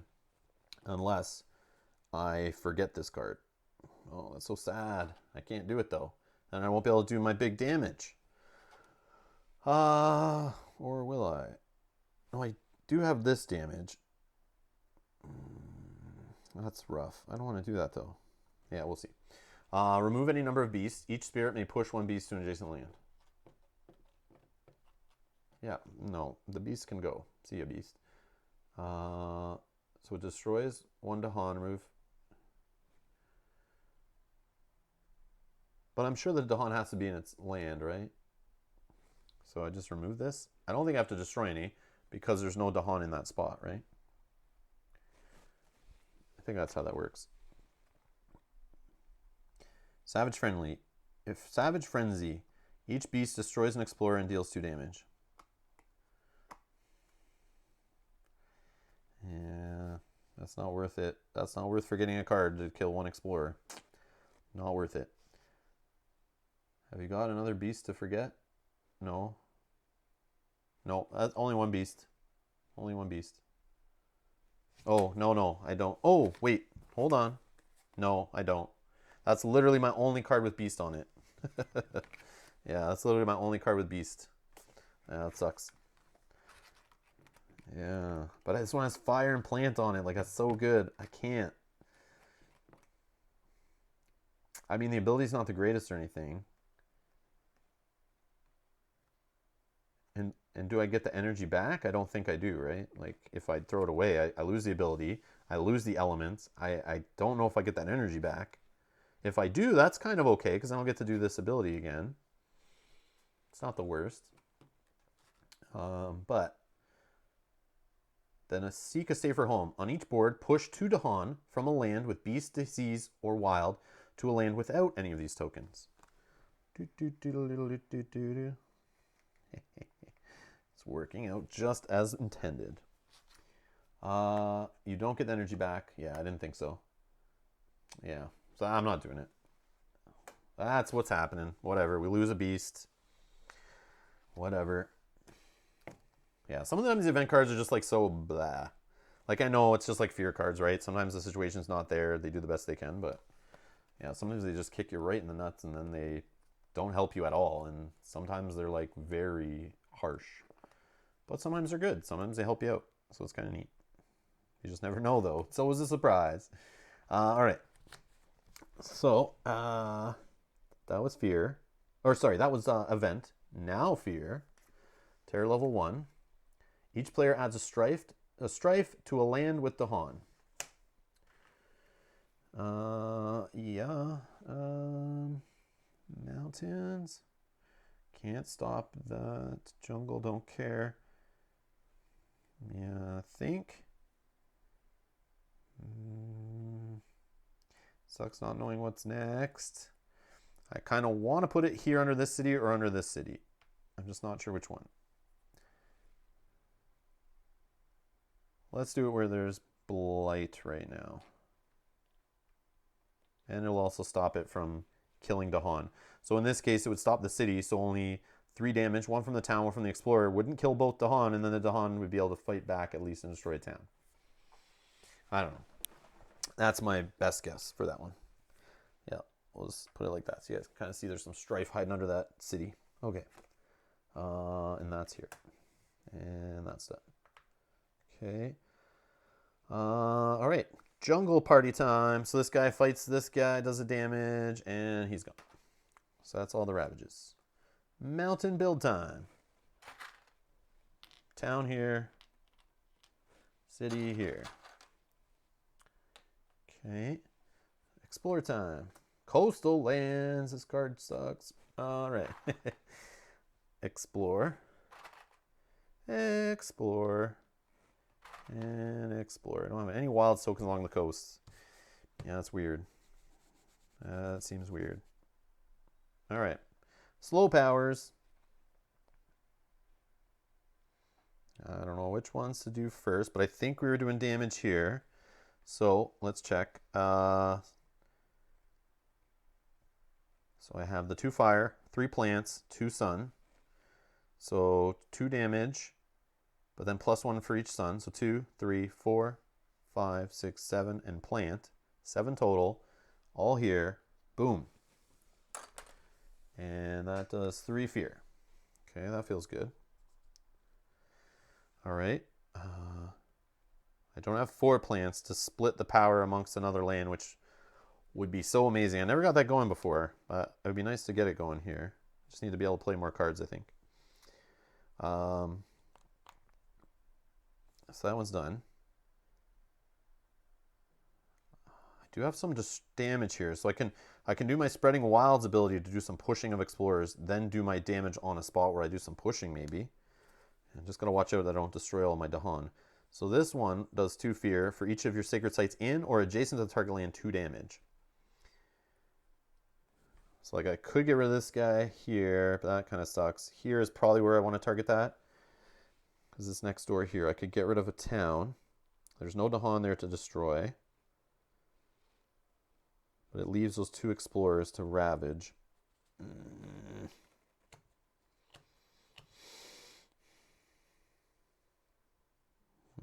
And build. Oh man, they're going to ravage, then build. Oh, I can push though. Yeah, this has no blight, so it's next door. Let's push to here. Okay.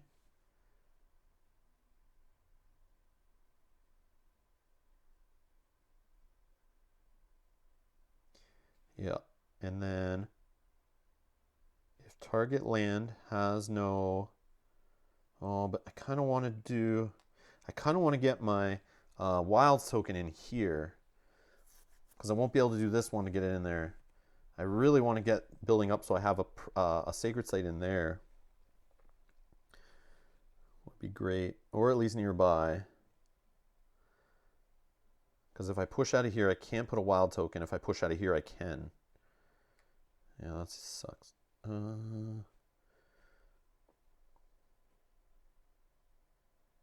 I could also push out of here to stop the building.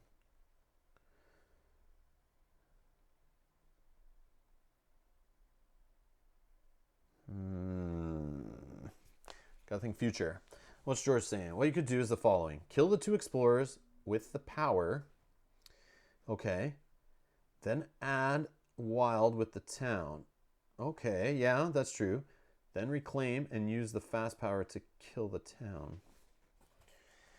Yeah, true. True. And that prevents building there. That does prevent building there. No city. No city. That's preventing a city. Yeah, because I can't pick this option this turn. So I probably would do that.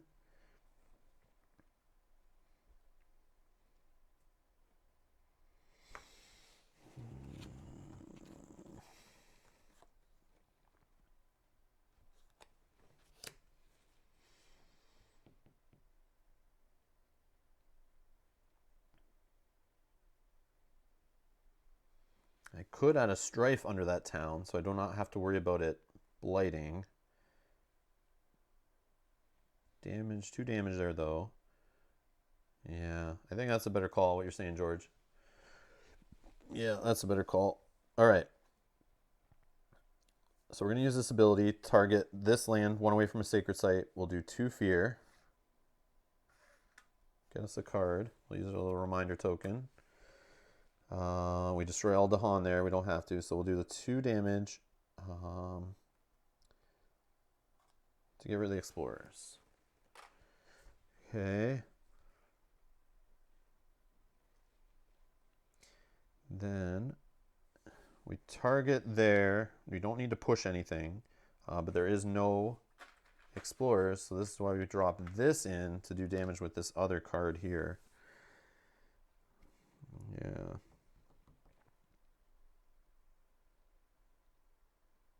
Also lets us get some presence there too. That's another possibility.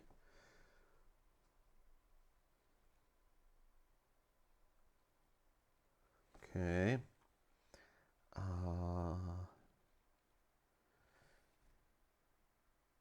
We already did this one, did that one, did this one here. So we can, up to 1 range away from a sacred site, add a disease or add a fear and a strife. Disease, fear, strife. 1 away from a sacred site.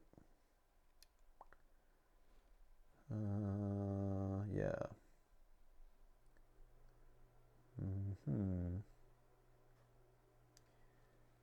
Let's just do it.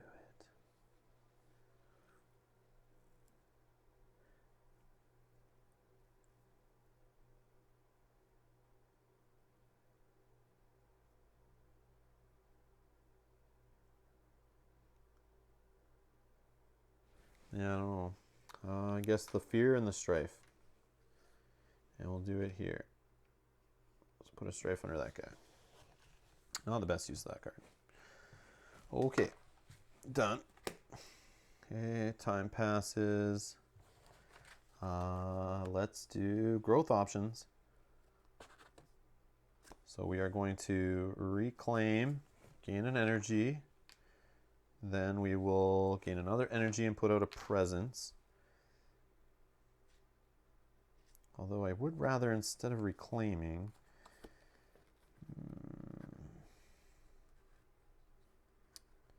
it's a thing, but I won't necessarily get what I want. Yeah, we'll reclaim. We'll do that. We'll do a presence. Let's get more energy.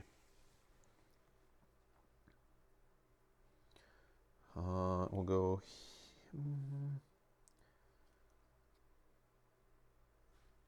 So what's happening here? Mountains are ravaging. This will be dealt with. Let me make sure I play that card. So we're playing that one for sure. So that will be dealt with. This mountains is empty, okay? Coastal lands building. They won't build there. They will build here. No, they won't. Disease token. But they will build down here. So we'll have a town and explorer there to deal with. I could...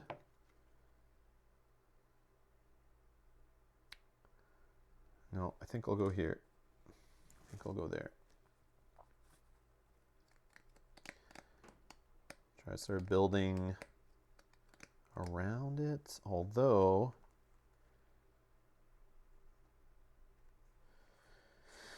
can I?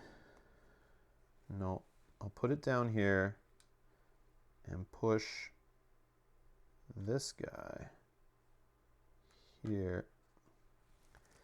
Yeah, I'll go there, make a sacred site. Yep. I want to be able to start doing wrecking stuff down here, and I need it. I need it to be able to remove blight, to do some of my cards. I need sacred sites down there, I think. I gotta start getting into that. Okay. So 7 economy. Now we're rolling. Wish I had a major power. Any of these major? I haven't gone major yet, have I? Nope. Okay. So I can play 2 cards. I could try to remove blight. I could... No, I want to destroy all Dahan there. Sacred Site and Forest. Okay, yeah. And I'd also play a fire to kill the town that will get built on the jungle. Yeah. Yeah, because all we need is 2 damage. And there's no Dahan there anymore, which is sweet from putting the Sacred Site there and pushing. I love that, how that works together like that sometimes. You don't even need to plan. So, I mean, we could try to just get a major power this way. I mean, it's slow. But I think I should just focus... Oh, no, that's not a fire. Duh. I could also destroy the Explorer that's there. Or I want to add some more wilds.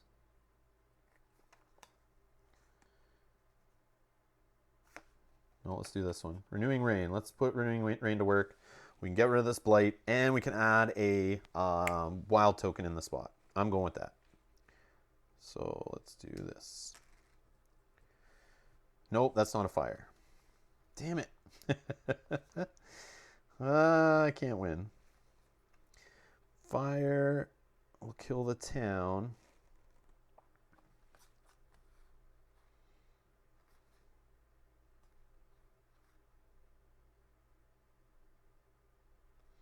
I could just do Towering Wrath again. No, it destroys the Han. I don't want to do it that way. I'm like getting in the same loop over and over again here. All right, Inflame the Fires of Life or Animate a Recruit. Could throw a Strife in that spot.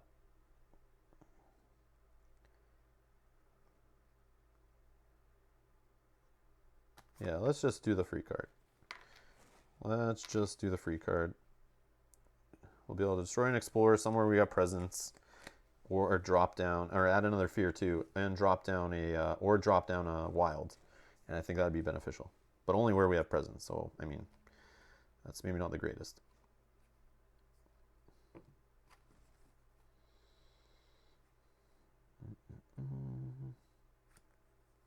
Yep. Okay. Fast powers, just this one, which we talked about. Targeting here, pushing to Han out, there's none. 2 damage per wild token in that land. Gets us another Fear. Done. Okay, Blighted Island, none. Event. War touches the island shores. Invaders from a different faraway land assault the ones here, torching farms and bombarding cities. You may allow the attacks. For each board, discard the top major power, deal its energy in damage to invaders, end the land in the coastal land with the most towns or cities, which would be this, the wetland. So major power I've seen go from like 3 costs all the way up to like 6 or more. Yeah, that would suck. But it does damage to the invaders and the land, but not the Dahan.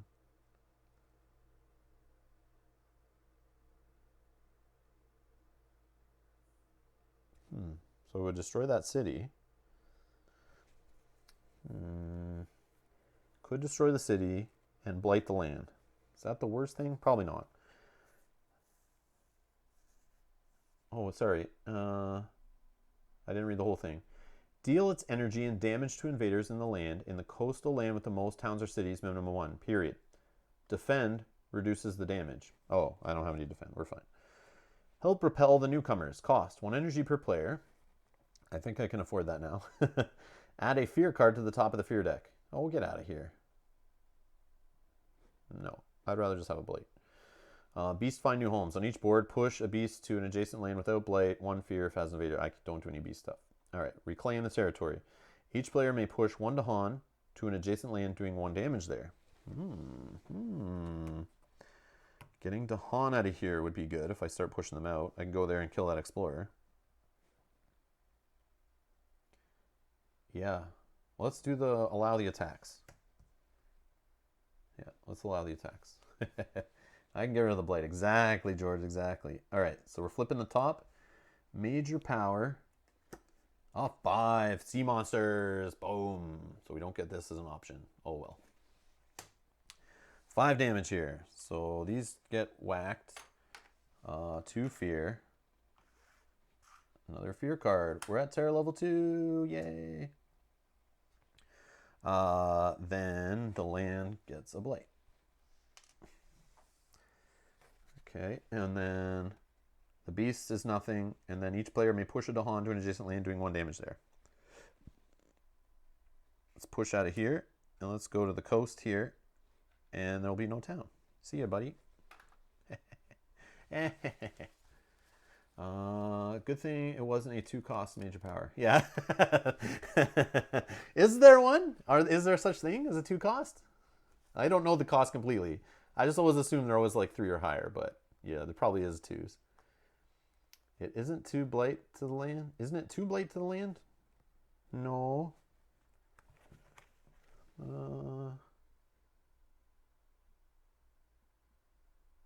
No, it just says deal its energy and damage to invaders and the land. So as long as it's 2 or more, it just does 1 blight. Yeah. There might be a what do you call it? The adversaries maybe have a rule that do that for more blight. I've seen that where like the more blight they do the more damage does, the other things will happen. Yeah, but not in the normal base rules. Yeah, high level Sweden. That's what I was playing with, George. I was playing that just casually, trying to practice against some adversaries, see what's up. But yeah, they have like 6 or more damage. They do something else. I forget. I don't know if it's like extra blight or what.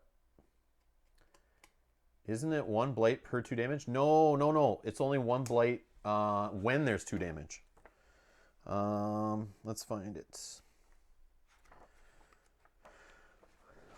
We can find it.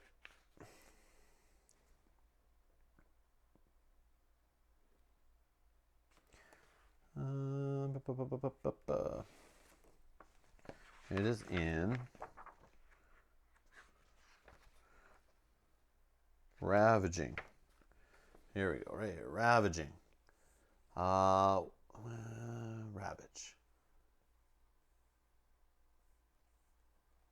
Invaders damage the land.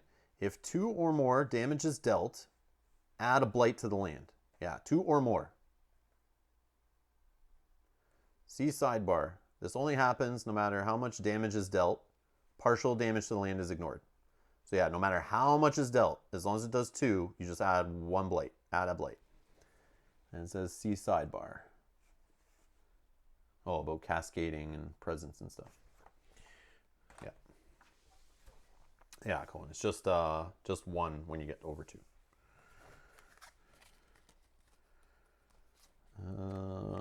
Okay. Yes, Cohen, you're not the only person to mess up rules in Spirit Island. I don't know if you've ever seen the living FAQ that I've shown on here before, but this game has tricky stuff. Like, look at this FAQ that keeps growing for this game. Like, look at all the entries. Don't feel bad messing up a rule in this game at all. Look at, I'm still scrolling, still going. Look at how much stuff. Let's click one randomly. Boom. There's a question. Whoops. We can go. There's other ones I was looking at earlier today. Like, yeah, there's.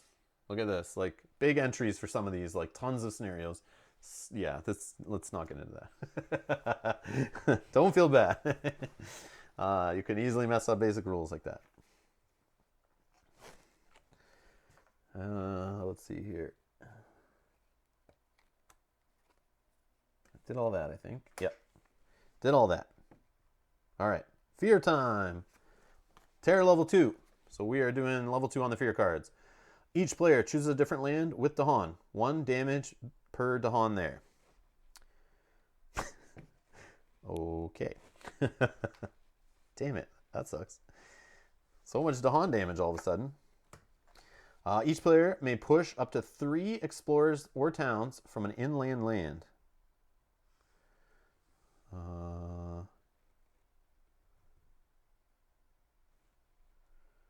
think here. Yeah, because I can still kill that town with my punish those who trespass ability, right?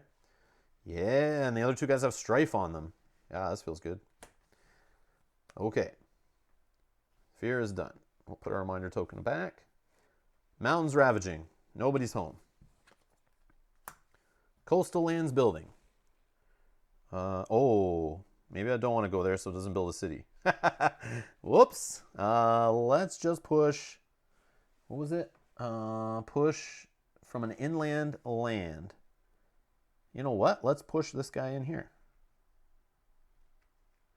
Yeah, let's push that guy in there. Yeah, I forgot about the coastal lands are building. Yeah. Yeah, I knew you would catch me, George, on that one. As soon as I noticed that, I was like, no. I didn't look ahead of the next card. I forgot. Okay, coastal lands, yeah, let's keep them clear. So building doesn't happen. But they will ravage, which we're okay with. Jungle exploring. So this one won't explore. There's nothing around it. But this one will from the coast. That should not be a problem. Okay. So jungle. Okay. Slow powers. So let's just 1 fear and destroy this guy. This one. This one will do.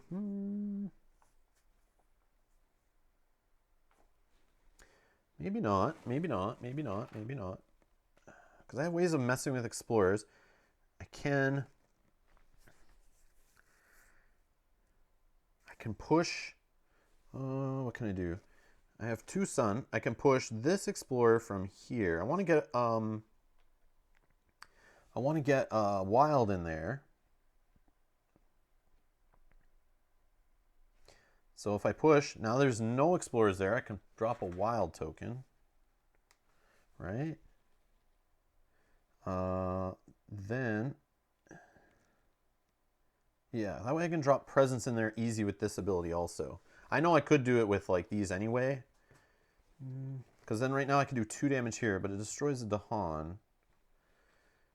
Yeah, but that's okay. Sorry, Dahan. Well, I guess it doesn't matter.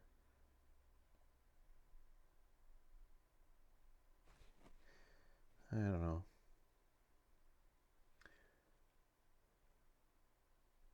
It's got blight there. Oh, I did it again, didn't I? Yep. It's got blight here. I can't target that land.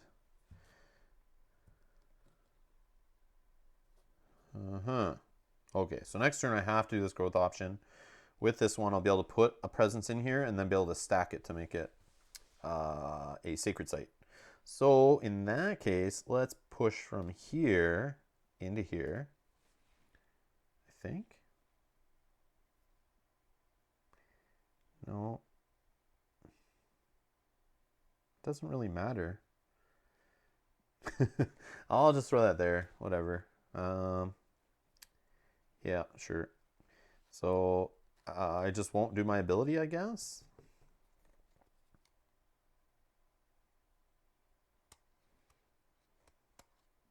Yeah, I think I'm in a good spot. It doesn't matter. I'll just try to hammer this next turn. Yeah, so let's just let that flop. That's all good. Done. Okay. Time passes. Okay.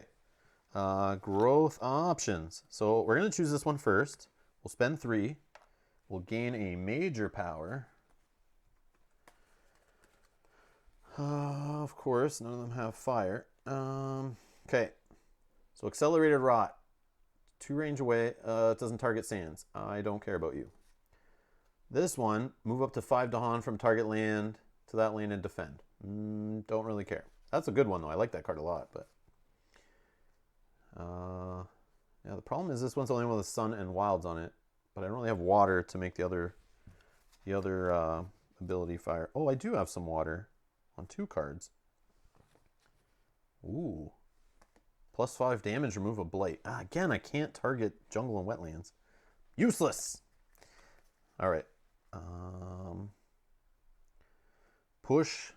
So I could swept into the sea, push explorers and Dahan towards the nearest ocean, or if target land is coastal, destroy all towns and explorers. Repeat on adjacent land. See, that would have been nice earlier. I feel like I just got major powers really slow in this game. 2 fear, replace. I mean, getting fear would be maybe helpful. Replace an explorer with a beast.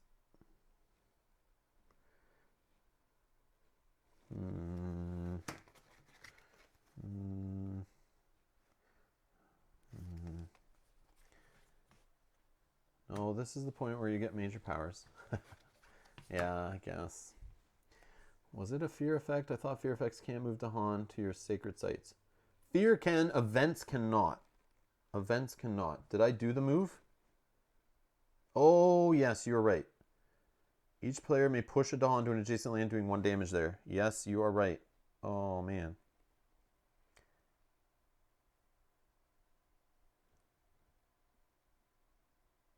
So I would have done it this way then, and it would destroy this guy.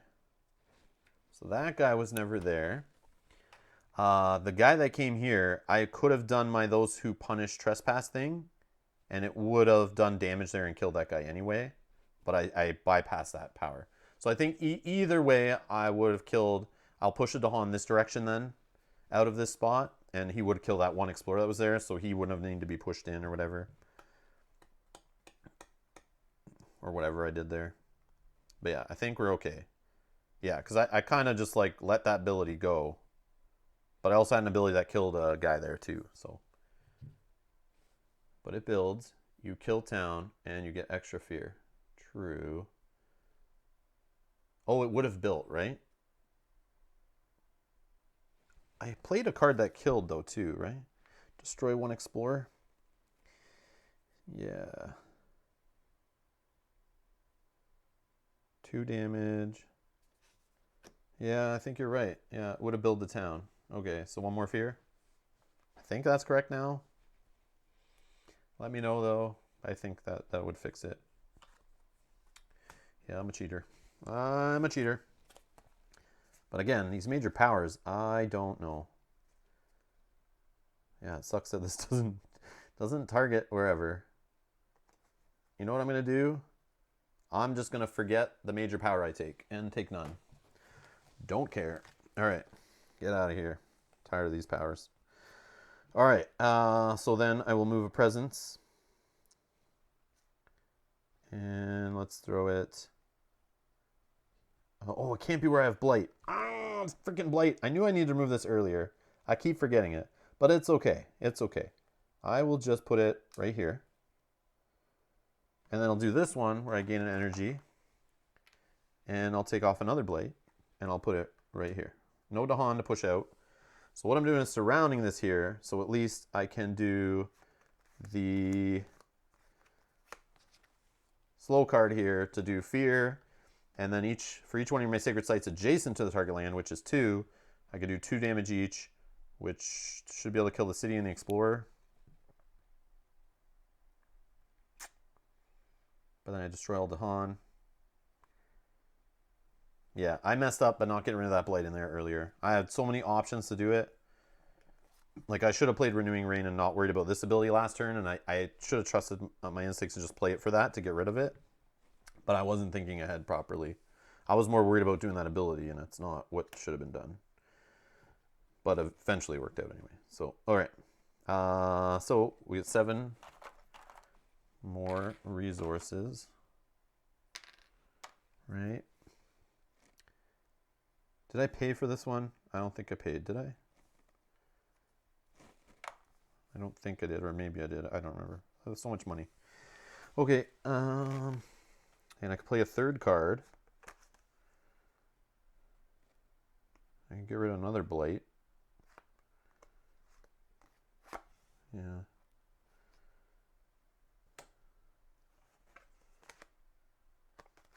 Yeah.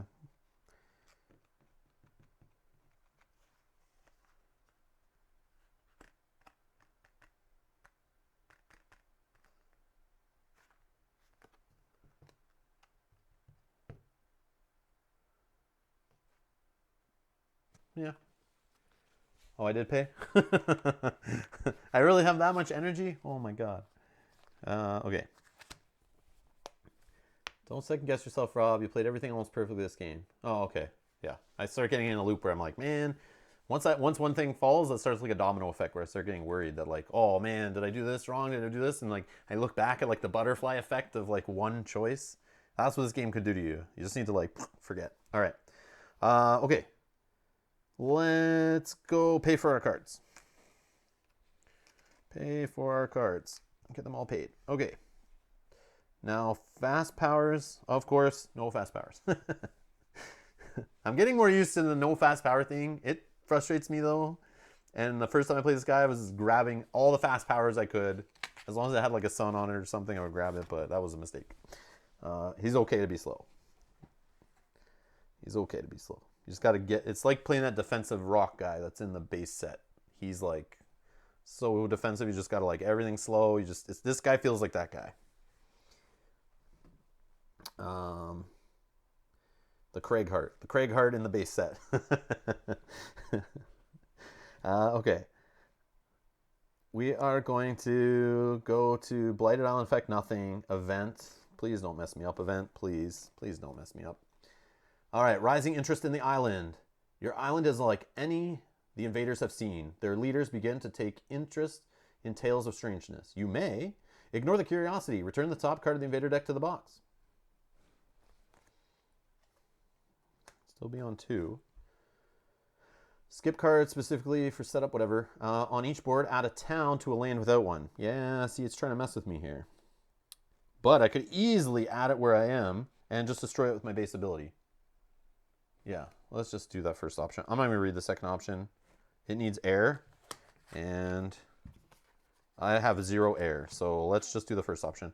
I'm not even going to read the second one. So we're going to add a town, and we're going to return this top card to the box.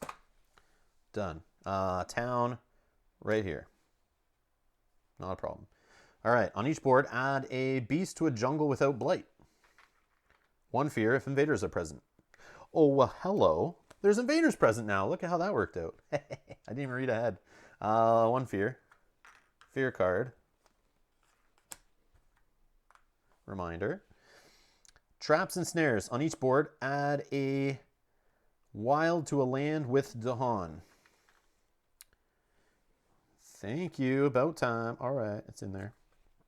A little too late, but hey. Okay. That was a great event card. Now we have fear. Oh.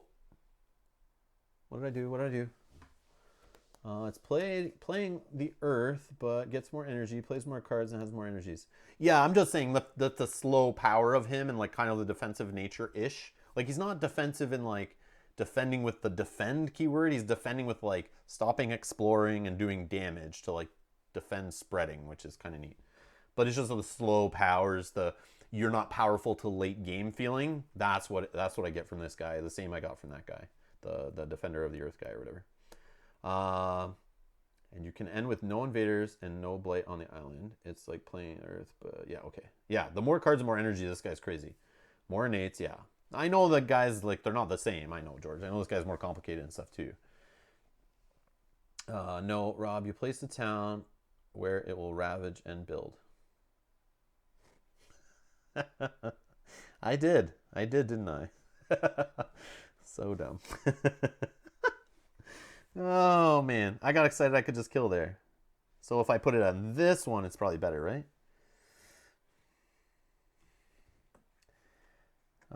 Beast of the jungle. On each board, add a beast to a jungle without blight. One fear if invaders are present. Yeah, so I'll do it here instead. And we'll still get the same fear. And I can still do my ability. I have a site there. I guess I don't need a sacred site. I just need presence. Yeah. Okay, that's better. Yeah. I just got excited. Yeah, it does. Yeah, this one's better because of coastal and jungle. Yeah, thank you, George. Thank you. All right. Let's see.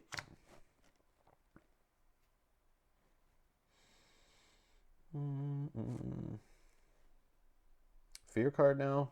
Fear card. Terror level 2.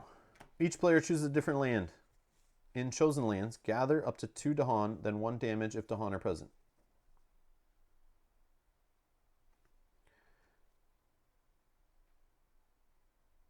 Oh yeah, we'll still build a city. I'm trying to line it up with the oh man. Yeah. Okay, so no fear. So no fear card then. Let me just grab a new fear card since I saw that one. Okay, so if we undo the fear. Or wait, did I already have a fear card? Yeah, never mind. What was I doing? Now I'm all lost. Oh, I don't even remember what card that was. Okay. I'm getting confused. All right, so I don't get the fear. There was still a fear card there. I don't put this down. Where did I have to put this? Add it to a land without one. So, no, because it'll ravage on the coast. Here. And then the beast I add to a jungle without blight. I don't know, we'll add it there. But I don't get a fear, so I undid the fear because invaders aren't present. Oh man. Yeah, I'm all messed up. Okay, that's corrected. So now fear card.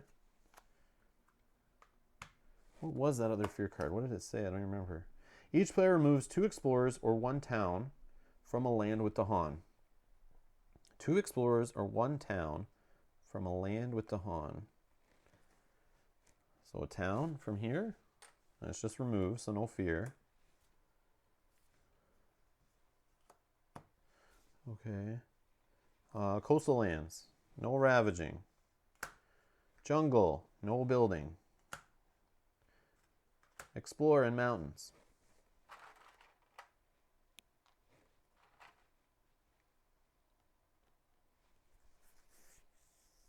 What am I doing? Woo! Okay.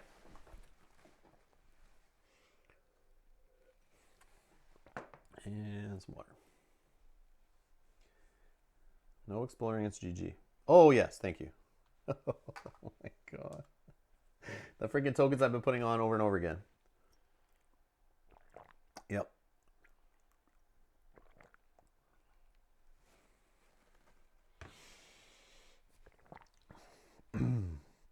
Okay, did we get to the fun part yet? The powers? All right. Slow powers.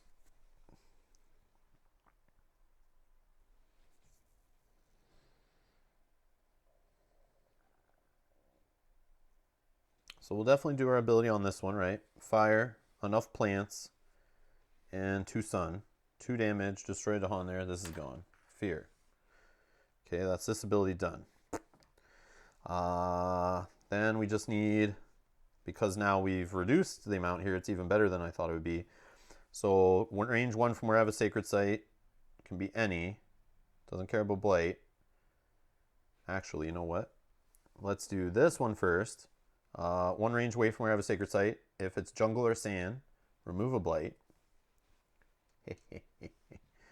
And if I have 3 or more plants, I can add a wilds.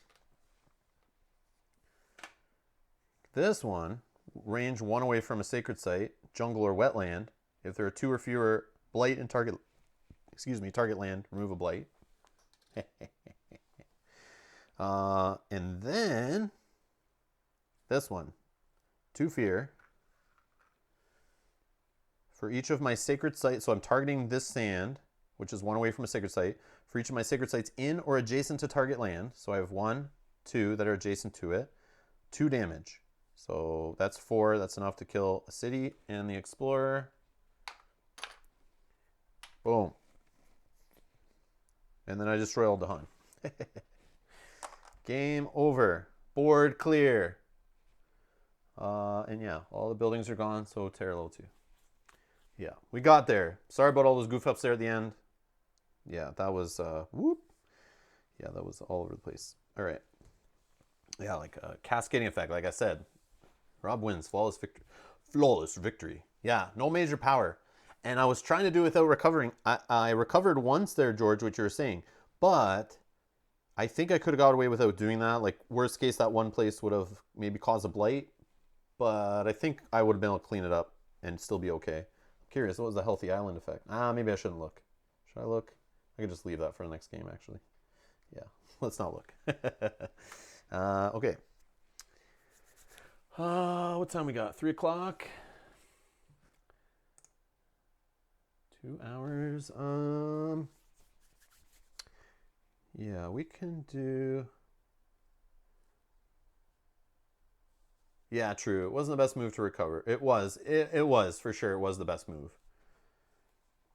But yeah, just the fact he gets power cards. Like, he has a card that gets him any power card. He has these 2 growth options that give power cards. Like, you just draw so much and you're not playing that much. If you focus on the energy and the symbols up here, the elements, you're only playing 2 cards at a time. So, I mean, your hand's like loaded. And as long as you have your elements and getting this to fire off, you're doing damage. And normally when I play spirits, I'm trying to get damage done by getting power cards.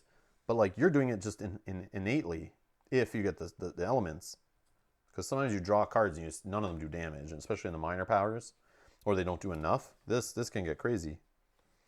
I'm curious how it would have worked out if I would have kept that other card to let me play extra cards. That would have been fun to be dropping like 3 cards a turn. Then I'd be reclaiming cards more often, I think, if I was doing that one.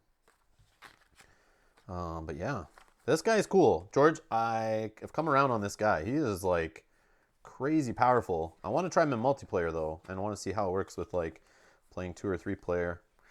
I can see this becoming really powerful where I can just like put Blight on another island and kind of help them out.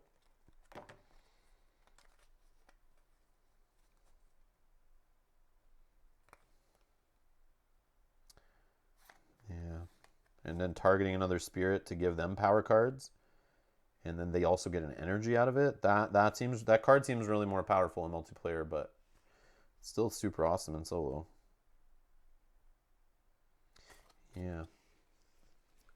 Let's see. Keeper's main weakness is that it can't grow easily where he wants to and wants to place presence bunched up.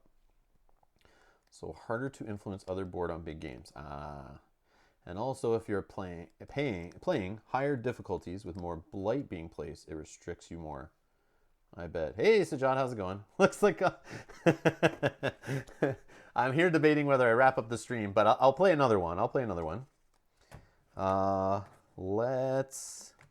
So we're going to switch the board for sure. Let's grab the next one. What do we get? B? Yeah, B. Wait, am I up here in the same jungle spot? Is there a difference? I want to be in that same kind of spot.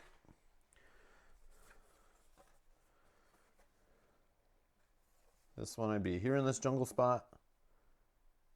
Oh, same, kind of. Yeah, let's just do D, I guess. I don't know. I just didn't want to be in the exact same. Like, this feels like very similar, right? I'm starting like in the same corner, trying to work my way across. I want to kind of start in like a different spot, see how it's changed. Use the realistic side. I was going to do that, and then I read that you're only in solo allowed to play with one board. Like, you only pick one of them. And I was kind of disappointed by that. I'm sure I could do whatever I want, but yeah, use northeast when playing one player. Like, you literally only play on the same board over and over again. That seems super lame. But we can do that. Northwest, east, west. Oh, it was the one we were using. Northeast. Yeah, we can do that. Yeah, we can do that. Can you tell a difference on camera? Yeah, I think you can, right? So what do we have here? So this is jungle, obviously, the dark green. I'm assuming that's wetlands. I don't know why they didn't make it a little blue there, but wetland, right? Sand? Desert? Whatever. Sand.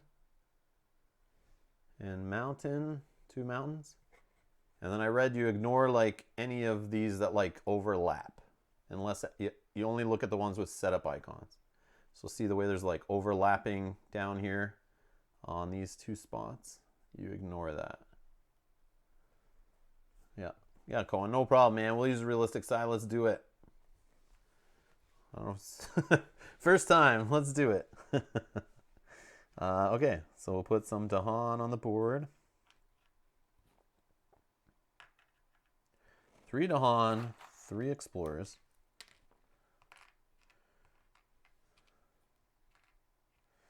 What else do we do? So I go in the highest jungle. So I go here. And I put a wild there.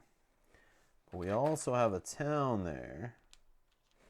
We have a city here. We need a beast here. A disease here. 2 more Dahan. Another Dahan. 2 more Dahan. Wow. It has like different amounts of guys. A wild's here. Oh, see, that's already different. Like having a second wild on the board is huge.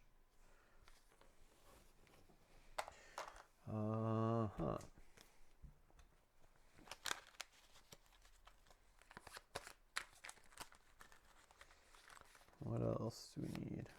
Is there no blight? Yeah, I don't see a blight. For tokens, look at setup icons. Yeah, I read that before. I was trying to figure out how to use a realistic board. I was reading, but then I just never played with it.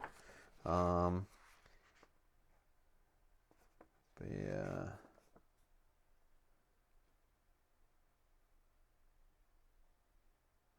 There was something for setup, right?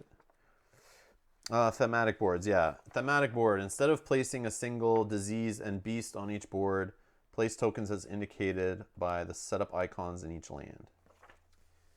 So it already gives us our beast and our disease right there anyway, right? What else are we doing?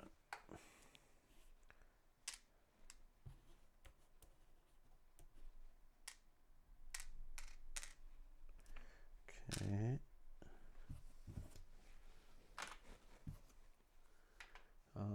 Shuffles.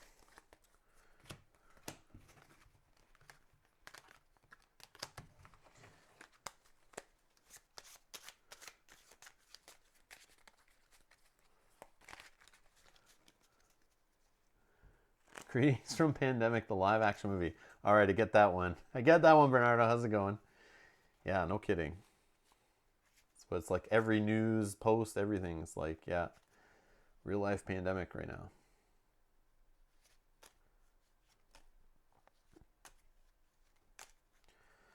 Okay.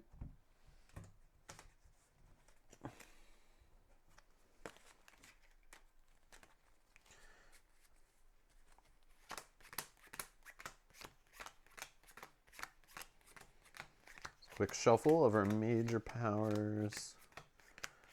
Should probably done a better shuffle. I just kind of crappy shuffled the minor powers. There's way too many. I don't want to like make it take too long to get set up here.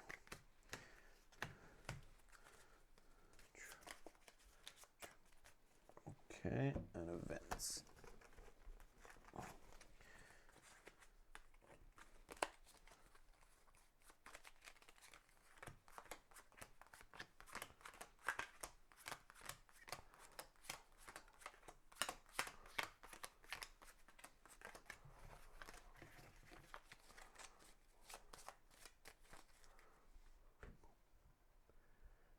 Okay. These are all there. Oh, fear, fear, fear, fear.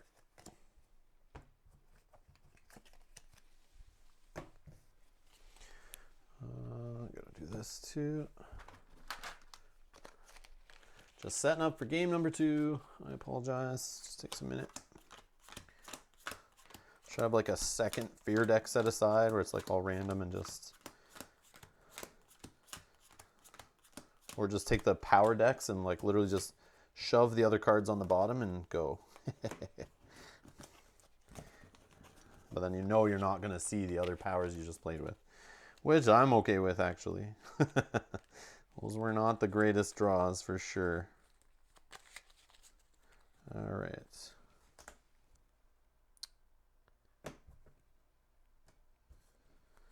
Three.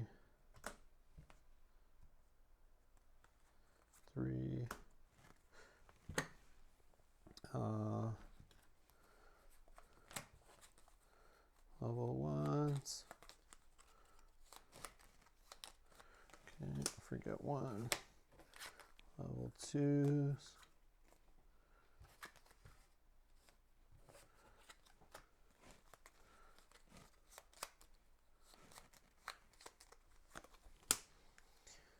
Okay.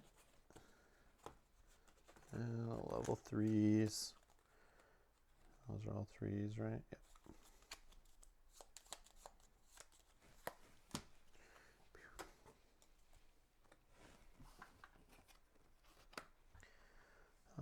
Boom. All right, set up. Do we do the Explorer thing? Is everything the same with thematic boards for setup other than the branch and claw stuff? This book is so big. Thematic map, the reverse size, and alternate map. They represent the canonical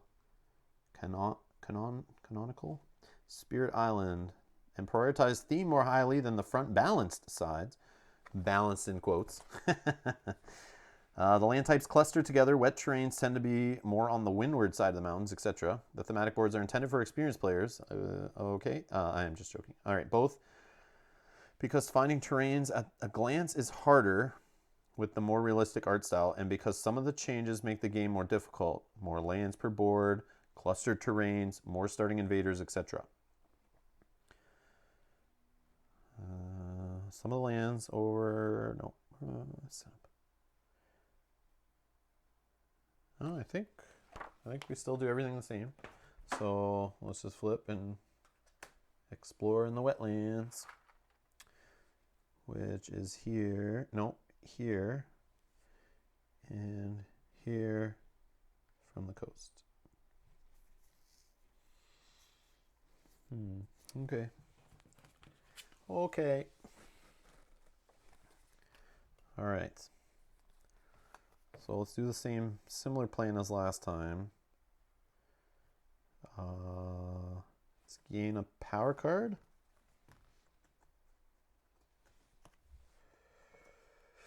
And 1 energy. Looking for fire and plant and sun right there, and it's free. Target spirit gains 1 energy plus 1 energy if it's not yourself. If you have at least 2 sacred sites, target spirit gains plus 1 energy. That could be good later. But it's good. Look at the symbol. I got like sun, fire, and plant on it right away. And it's free and fast. Not that it's really doing much. Just give me an energy, but still. Yeah, I gotta take it. I'm not gonna read these. Like I'm reading them right now. Oh, defend though. A defend for free? Oh, but I have to have presence where I'm defending. I like this one though. Damn it.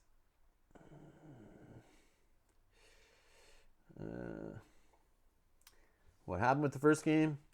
I can't spoil it, Bernardo. I can't spoil it. You're gonna have to watch all 2 hours of that playthrough. No, I'm just joking. We crushed it. It was good. George said I pretty much played flawlessly in the decisions, but around the end I kind of goofed up, made a couple of mistakes. I was trying to play quicker, and yeah, I started messing up. I should just took it slow. But yeah, we figured it out. But yeah, wipe the board. Flawless victory.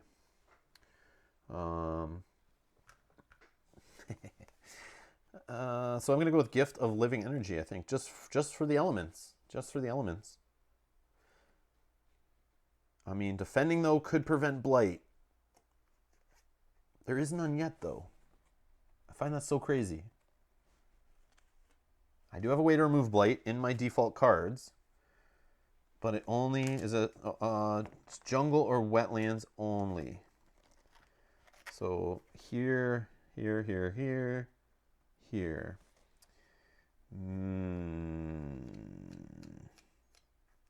And right now, sands is where the city's at. Mountains.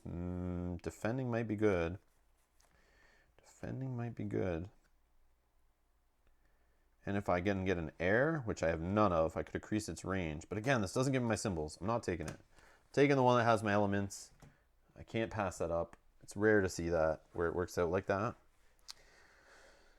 So I'll go with it. Okay. So if that's the case, if I uncover instead, not get an extra sun,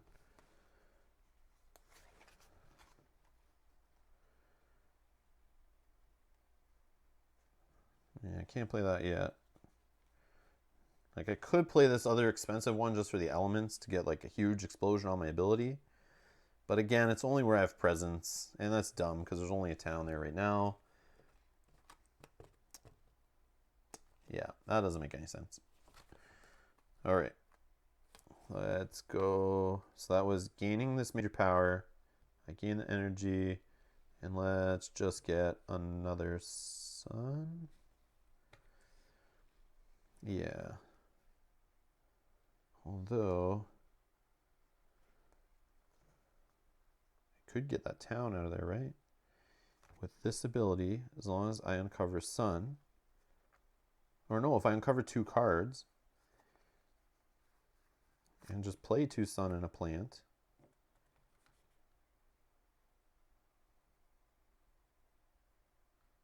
I could target a land without blight.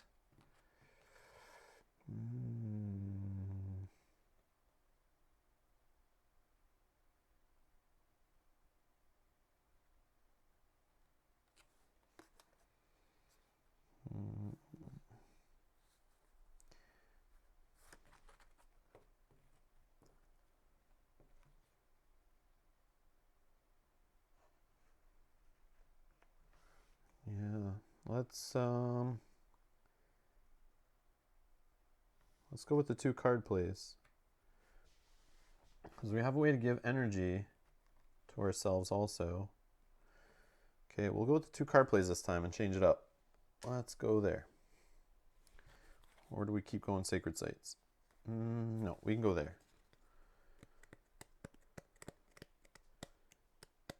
Let's see, George saying the defend one is good, but you don't have air to give it range 1, and the elements on the 0 cost 1 are hard to give up. Yes, this combo looks good.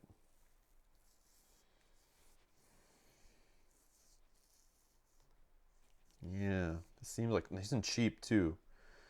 Oh, this is good. All right, so now I gain my 2, and then I'll spend 1. So I have the 2 that I need to pay for this, but I'm going to gain an energy right now, so I can choose it first, and then put it anywhere, and then use this one to put a presence where that is.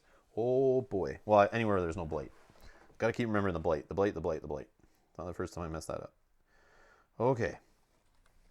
So, fast powers. Target spirit. I'll target me. This spirit right here. Target spirit gains 1 energy, +1 if it's not yourself. Well, that's me, so I'll just take 1. If you have at least 2 sacred sites, which I don't, I get +1 energy. So, yeah, no. Okay, done. On to these guys. Fear card, or event card. Event card, event card. Healthy Island. On each board, add a town to a land with an explorer or a town.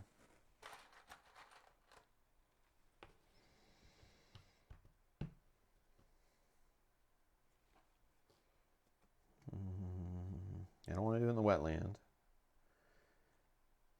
I feel like just doing it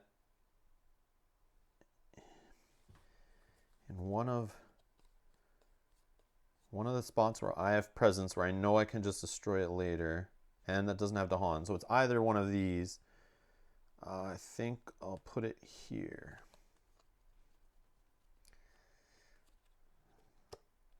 Yeah, I'd rather keep it consolidated. I can destroy one of those this turn anyway.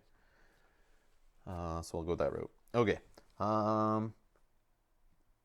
Then sand fever outbreak on each board. Add a disease to the sands or mountains with the most towns or cities, minimum 1. Add a disease to the sands or mountains with the most towns or cities. So it's here, right? Oh, sorry, not that token, this token. Yeah, because there's no mountains. The 2 mountains here don't have any on them.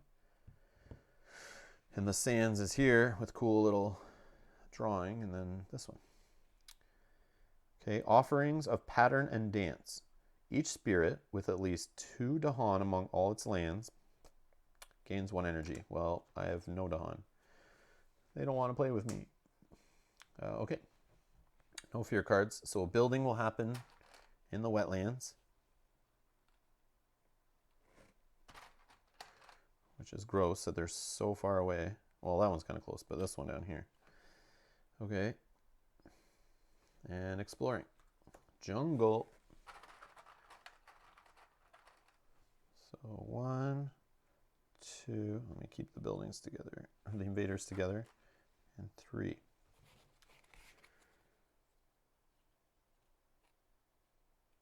Did you play the spirit that does not damage, relies on a fear victory? Yes, I did. What is his name? I think I titled the playthrough Bringer of Dreams and Nightmares. I'm pretty sure I played him in a playthrough where I played like 3 different spirits in the same live stream. I'm pretty sure. So if you look for go to the playlists on Rob's Gaming Table on YouTube, go to playlist, go to Spirit Island.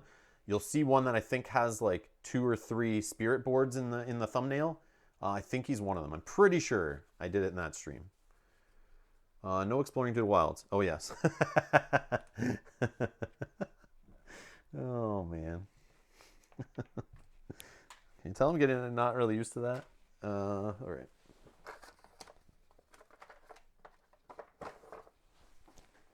But yeah, I have played him before. He's pretty cool. I love it. I love the whole idea of fear. Fear in this game is one of my favorite aspects. It's just, I know he doesn't destroy anything kind of, like, but using the Dahan to do the killing for him, and also him generating fear by pushing.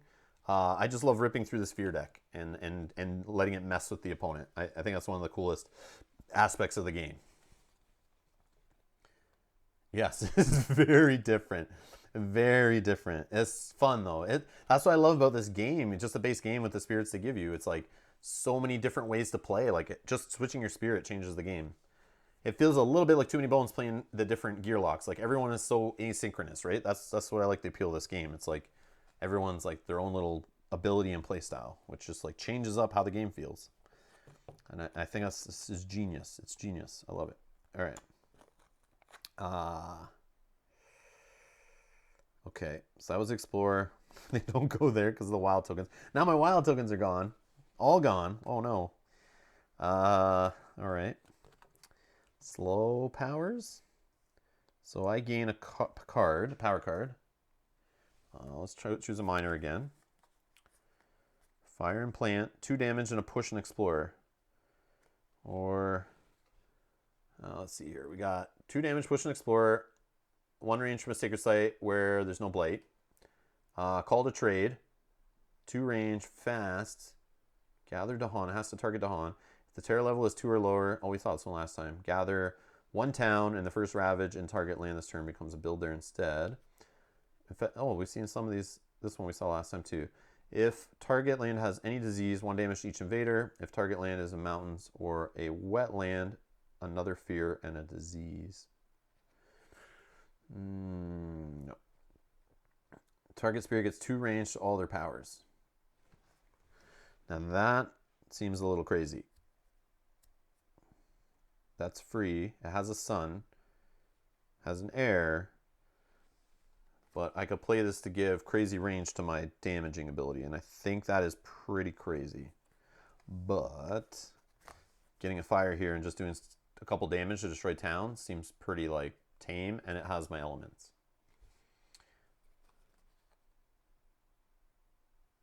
Did I build on a wetland too? Yeah.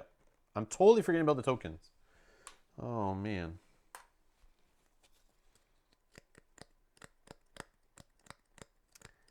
Yep. Yep, yep, yep.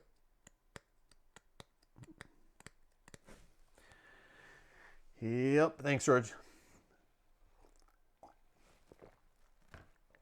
All right.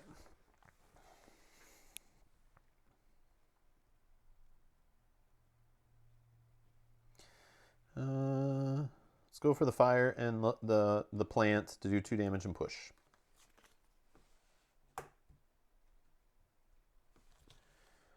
Although 2 extra range.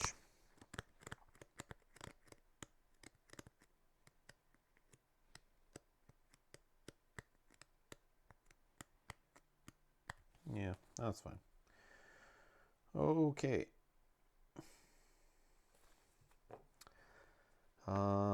Then targeting a land without blight. I have the sun.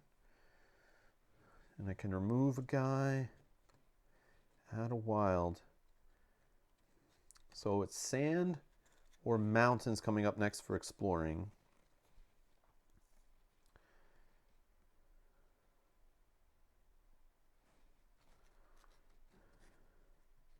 So dropping a wild token could be relevant. It'll also let me put presence down there with this ability if I need it. But I can do this one first, put a presence down, then plop a presence on it. You finished New Age? Oh man, Cohen, that's awesome. I'm excited for it. I can't wait. But yeah, gotta get through Legacy first. Oh, I can't wait. I see it staring at me every day. It's sitting on the shelf. It's like staring at me every day. I'm like, oh, I want to just open it and play with it. Everyone's all excited for it. Ever since I first played Aeon's End on the stream, people were like, do you have a New Age? You should be playing that. It's awesome. I'm like, I just started playing this today. Like, and now I have it. It's like just sitting there. Yeah, I gotta wait. I'm gonna do it in order. Trying to do it in order. Okay. So if I look at this ability where I can damage somewhere I have presence, right now it just gets rid of a building here. And that's pretty much all I can do anyway. So that's just going to happen, right? And then we'll just get a fear from that. But the pushing thing. 1 range away without blight.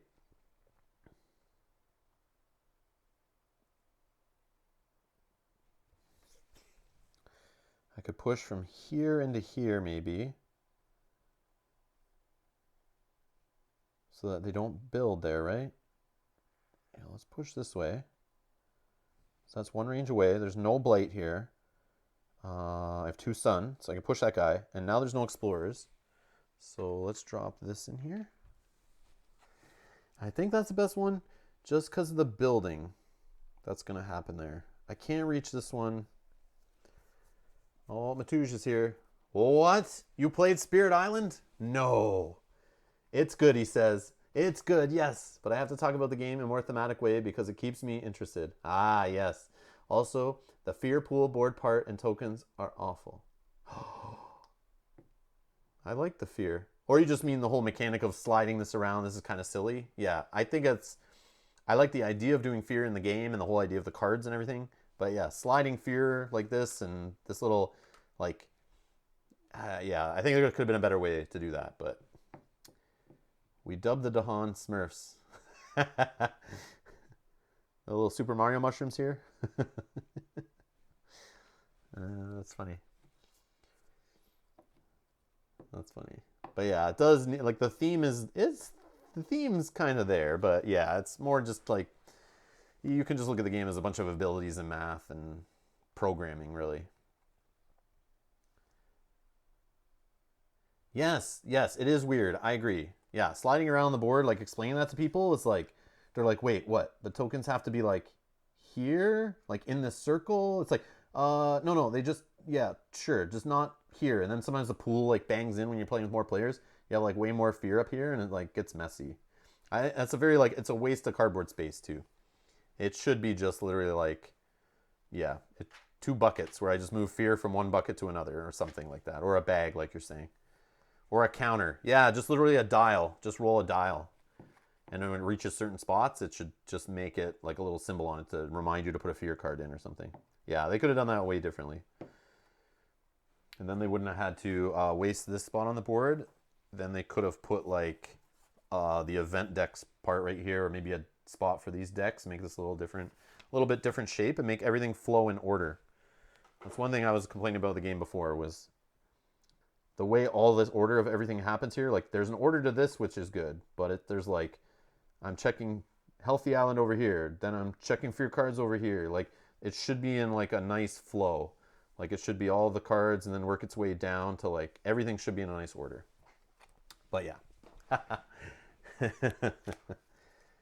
that's why I don't like the game at first look. And I was the same. When I first looked at it and saw the boards and stuff, I was like in these little wooden guys. I was like, this game's not for me. This is not for me. But now that I played it, I'm in love. All right. Okay. What was I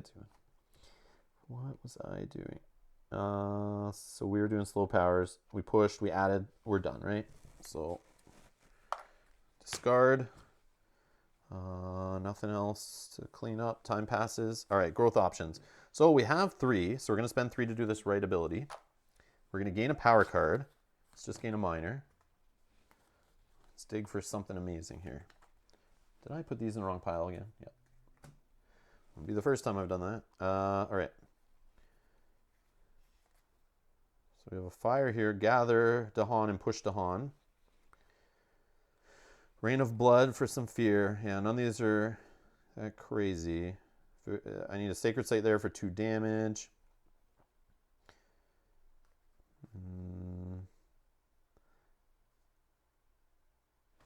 Jungle and Wetlands for damage. I mean, that's not the worst, but I don't have a Sacred Site to use that yet.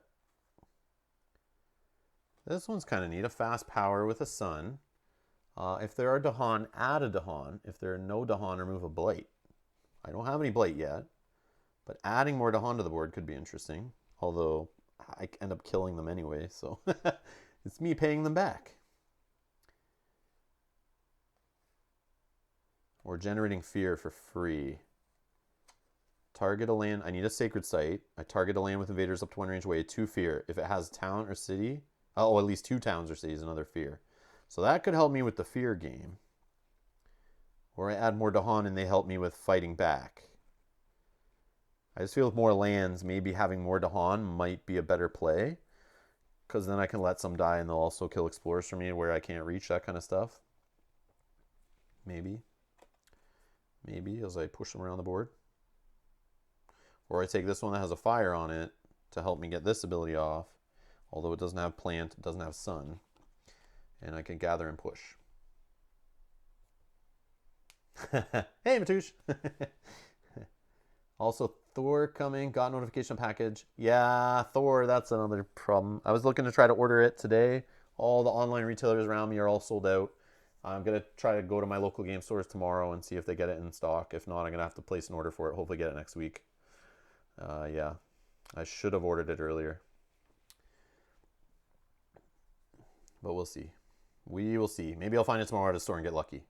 The last pack, I tried to find Wrecking Crew, and the stores that usually stock that stuff didn't have any. I was kind of surprised I didn't even order any. Either the plant or the sun one, says George. Yeah? Just 2 damage from a Sacred Site. I mean, 2 damage, that's destroying towns or removing Blight, but it's only from jungle or wetlands, which I'm sure I'll get some in a second. Yep, we're going to get a Blight in a wetland. I'll hopefully eventually have a Sacred Site nearby. But I can also remove Blight here and add Dahan. Let's go the damage route. Damage leads to fear. Removing Blight is great. Yeah, let's go with the plant. Not too excited about that one. I don't really care about a power card right now anyway, but that's just what we get. Okay, so let's take off a sun. And this can go anywhere there's no Blight. Ravaging here, ravaging here.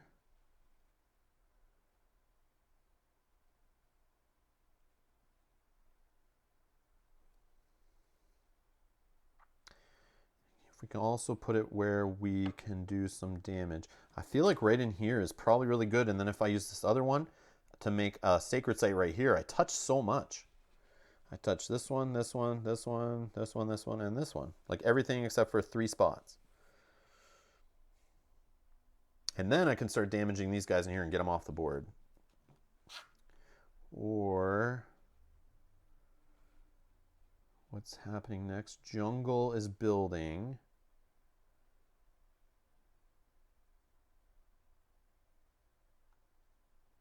Yeah, it's going to ravage here for some blight.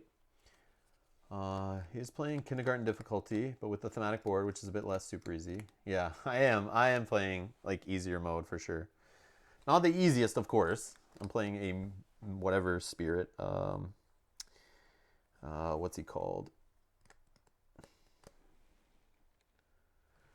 What are they called? Not a high complexity, moderate complexity. But yeah, I'm just trying to get more used to the spirit. Really, this stuff is like, the difficulty is not what I'm playing for right now. I'm playing just to try to learn the spirit as best I can. But I think I figured this guy out now. But we'll see. I've never played on a thematic board before. Yeah. Yeah. All right. Okay.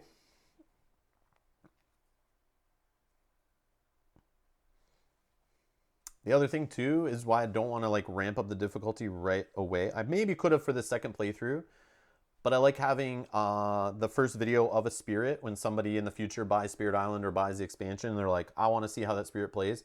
Most of the time they're going to be a newer player and they're not playing with all the fancy stuff anyway, scenarios and that. So that stuff I can always do later, right?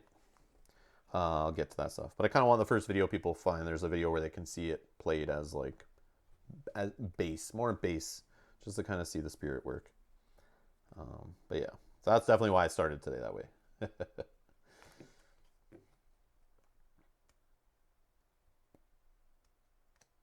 Enjoy and feel the theme. Okay, so that is that power. Then we'll do this one where I gain an energy, and let's take off this 4.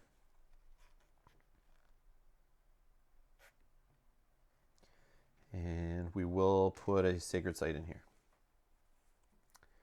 I think. Jungles are building.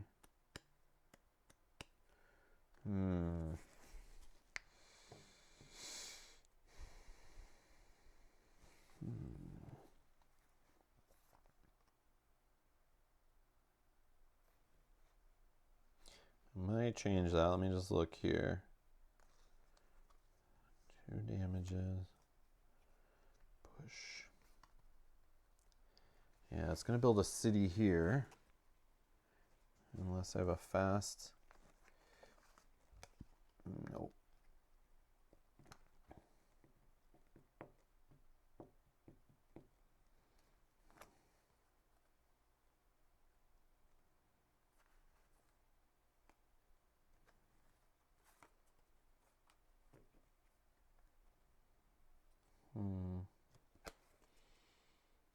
How many lands are there on the thematic side? 10? On this one, 1, 2, 3, 4, 5, 6, 7, 8, 9. 9, I think. 1, 2, 3, 4 coastal. 5, 6, 7, 8, 9 inland. Yep. So 4 coastal, 5 inland, right? I think. Yeah, this mountains is all together, even though it's huge. Yeah, it's all one. Oh yeah, we can just look at the setup icons, right? 1, 2, 3, 4, 5, 6, 7, 8, 9. Yeah, it only goes up to 9, this one right here. Yep. Yeah.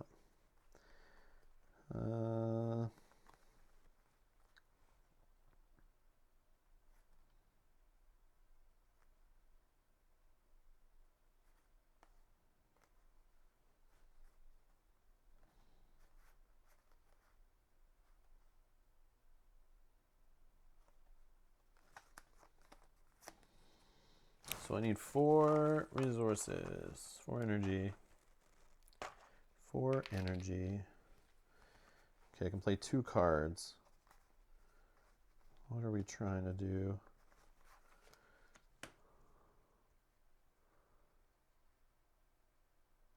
Pushing to Han. Adding a wild.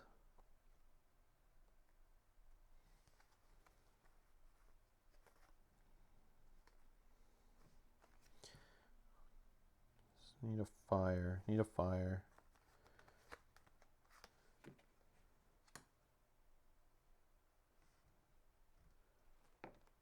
If I spend 3, I still have 2. Still good to do this. Okay. All right. Fast powers. We can target up to 1 away from where we have presence, no blight. No blight. I can do 2 damage. No, I'll add a wild there. So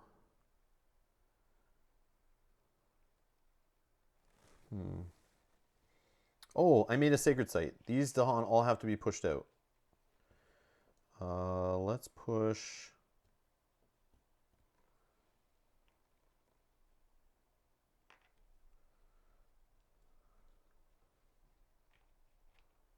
Those that way.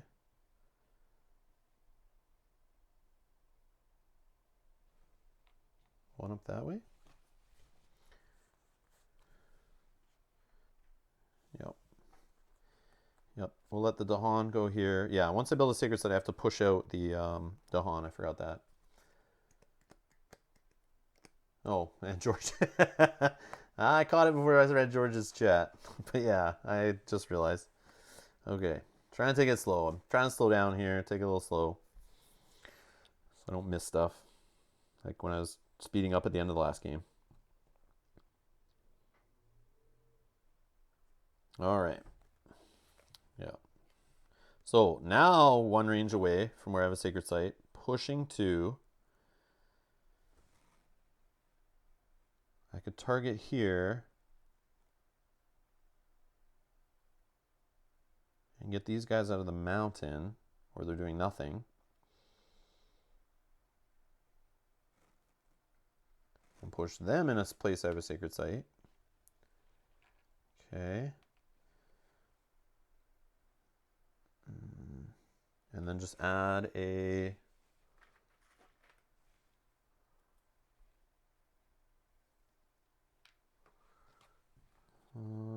yeah, it could be exploring a mountain, so that might help stop another explorer there. I mean, this one will still have an explorer, so yeah. Oh no, it would go here, right? Yeah, here. Yeah, targeted here with no blight, push the Dahan out, and then add a wild to the target land. All right, I think we got there. Which land do you tend to innate on? You might not want to move the Dahan there. Oh, yeah, true. Innate. Yeah, true. Because if I was thinking of here, but yeah, pushing guys there doesn't make sense. Or here.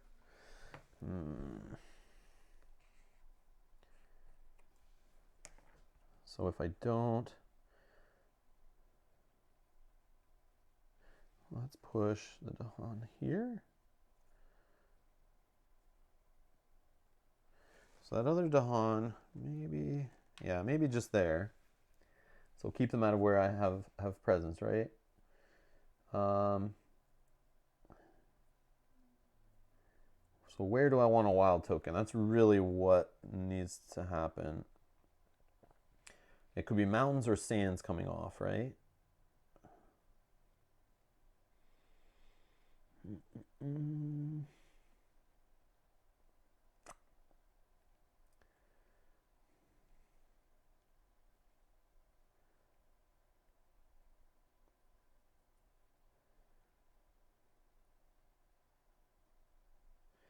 Maybe I target just here.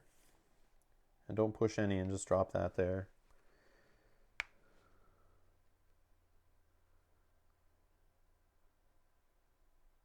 Yeah, it's very weird on this board. Like, the coast is over here. I need to think that. And having guys explore like all around is kind of crazy. I could target up here in the wetlands or here in the sand. Yeah, let me do that. So I push the guy out of here at Dahan. Then I'll use this to target the sand. There's no blight there. I'll push this Dahan up here, right? So he fights him. And in the sand, I drop this. And if sand comes off of here, they don't explore there, but they'll explore up there. It'll be mountains, though. It'll be mountains. All right. So that's my fast. Event card. Seeking the Interior. Stage 1. Yep, we're on stage 1.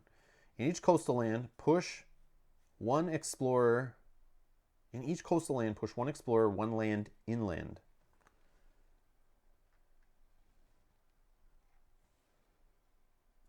That's all.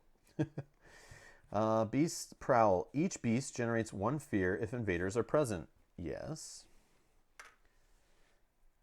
And moves to an adjacent land if not. No, that's good. Oh, and Forsake the Barren Land. On each board, push 2 Dahan from a land with blight to a land without blight. Well, there's no blight, so yeah. All right, Ravage. These guys will fight it out. The wetlands, right? That's a wetland, yeah. Here, this town kills the Dahan, and the Dahan kills the dude, but we get a blight. And we get a fear for the town. Right. Ravage. Done. Build in jungles.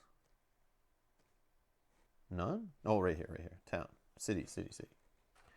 And there's no disease token there, so we still build. Sand. All right, no explorer here. I'll remove the wild and remember it this time. But there will be one up here in this sand. Okay. Slow powers. All right, so we got a little bit of damage output here. One away from a sacred site where I don't have blight, I can do 2 damage.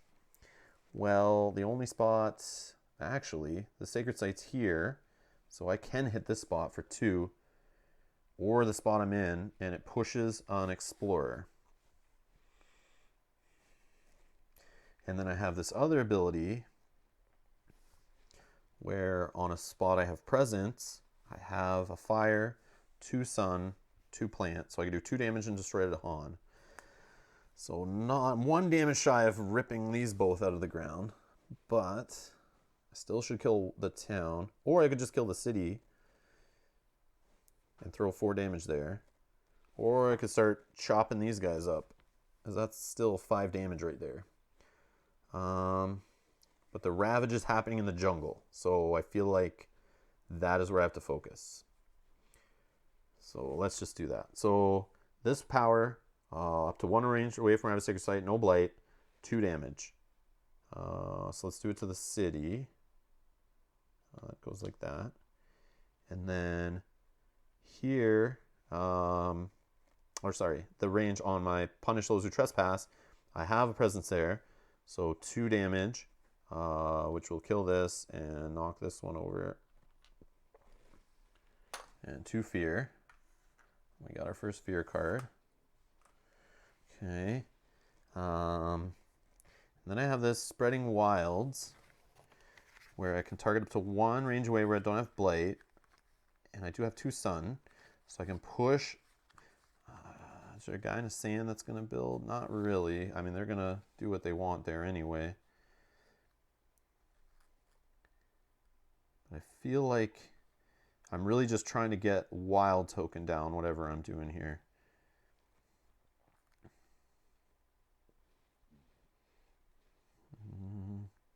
Kind of want to get a wild token because I do have a card that, this one, that does damage per wilds. So putting wild tokens near or around explorers is good, but also to prevent exploring. So I could just throw another wild token like over here somewhere.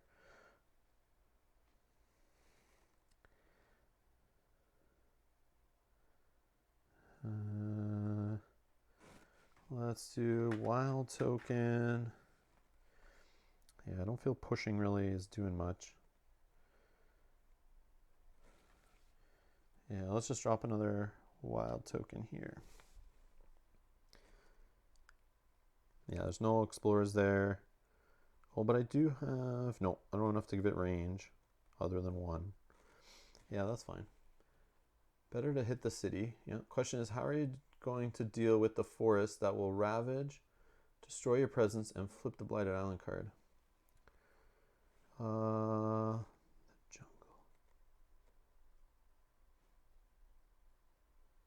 This one?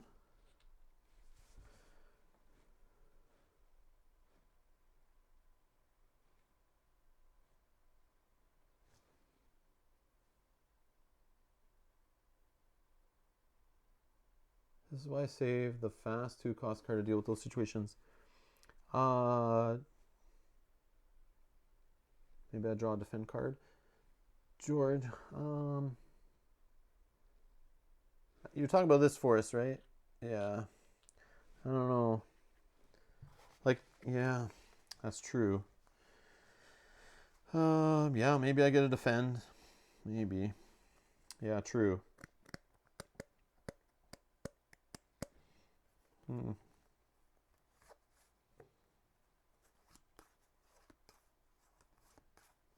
Yeah, okay. All right, done.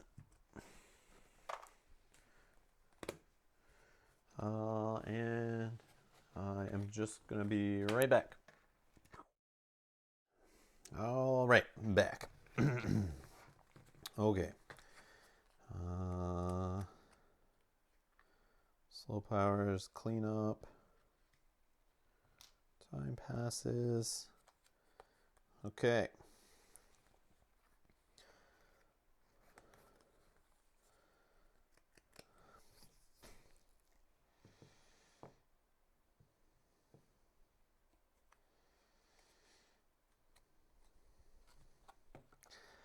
So I'm going to add a presence with this one, gain an energy. Let's get 5 money going. Has to be where I have presence or a... It's going to ravage. Now, is there a reason I maybe put this here to have, even if it ravages, it just destroys one, but I still have presence there? Maybe not.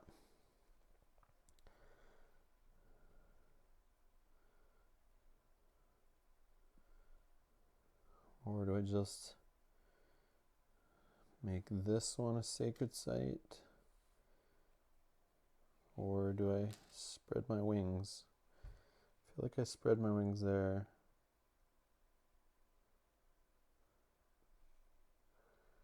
I think it's worth it, yes. And the other one makes another sacred site next to the sands.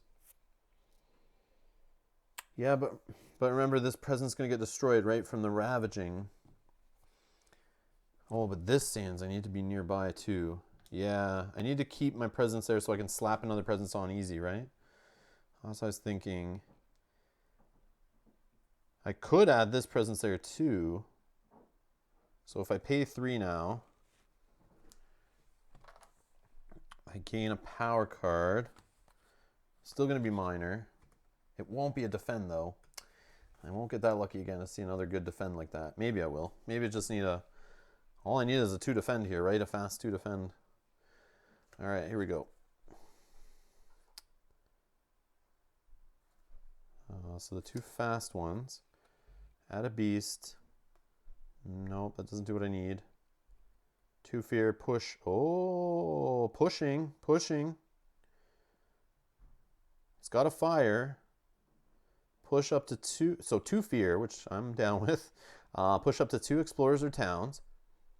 Can be target any land up to 2 away. If target land has blight, plus 2 fear, push 2 more explorers or towns, and then add a blight. Ooh. But that could prevent the blight, right? Defend 1? Is the defend 1 in there? Did I...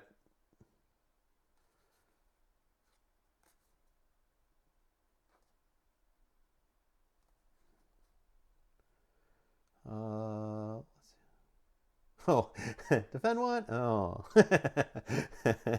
And we fail. Okay. But I think the push works, right? And it has a fire on it. So I'm like, okay, this one has a sun and a fire. Like, I would like drought, but it's slow. But I could destroy 3 towns, 1 damage to each town or city, and then add a blight, which is not good. But 3 sun, I destroy a city. I can destroy a city. I mean, like, if our blight's gonna, like, do I just let the blight happen and then use it to my advantage? I don't know. And try to remove it later? I'm limited on removing it, though, right? Oh, no. Jungle or wetland, I have a remove blight. And a jungle or wetland, I have a remove blight. So that's a thing.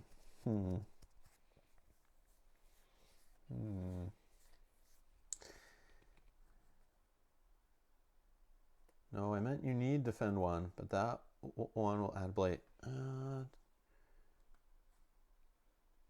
Yeah, it will add blight. That's bad. Yeah, it is bad. Yeah, I think I'll just do the push. It's kind of more like current game. I mean, having an air is relevant. I mean, it could get extra ability to push some guys and add a wild a little further away. But then it adds blight. Oh yeah, it adds blight no matter what, right? Yeah, that's dumb. What am I doing? I kept thinking it's like if this happens, it adds blight, but it always adds blight. This one also always adds blight.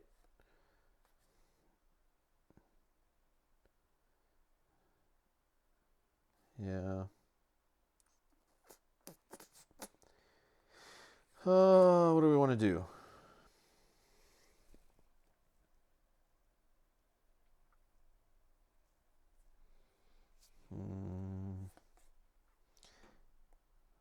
I feel like we just go with this one, the drought.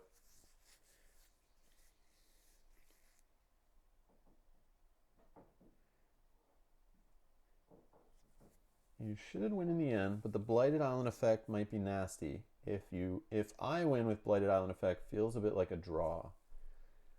Oh, okay. Yeah. But I don't think I have a way really out of stopping the blight. Like, yeah, because I have no other way to look at power cards. This is all I got. So, although, no, yeah, and this one with Strife is too slow. Like, if I could throw a Strife under it, would be cool, but it's too slow to do that. The Beast token one add a Beast token doesn't help. Or, I mean, it could help if I get lucky off the event. Putting a Beast token there. That could happen where a Beast token can destroy that town. That could be a gamble. It has a fire. I could gamble it. The only reason I like the drought is because I could easily get to 3 sun and start plopping city. I can destroy that city or any other cities that get built because we know another city would get built. Oh no, it won't get built there. Not yet.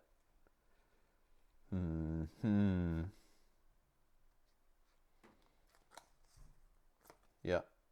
I think the beast. Let's try. Let's gamble on the swarming wasps. Although I feel bad giving away a way to destroy cities. I know it adds blight, but if I can take blight away and like place blight down, that could be interesting. But I can't take blight off of a sand, so that doesn't work.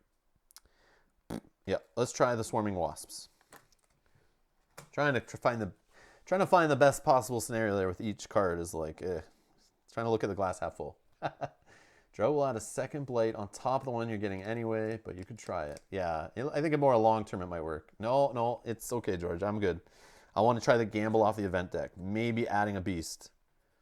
So, did I add a presence yet for this ability? I don't think I have yet.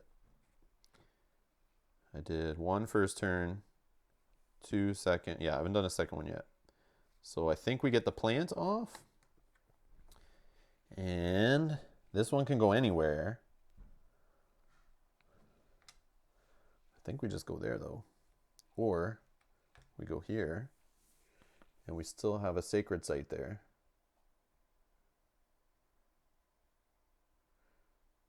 but that might be overkill.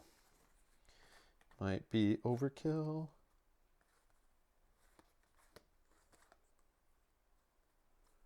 Yeah, we'll just do it there. So then we have a neighboring sacred site, right? So we can take advantage of Towering Wrath. Yeah, that makes more sense. Makes more sense. And we can do some damage from next door. So let's get our 5 resources. We have an extra plant. So if we can get 2 fire down, which the swarming wasps helps us do, I have enough to do the second ability, which can go crazy where I have presence.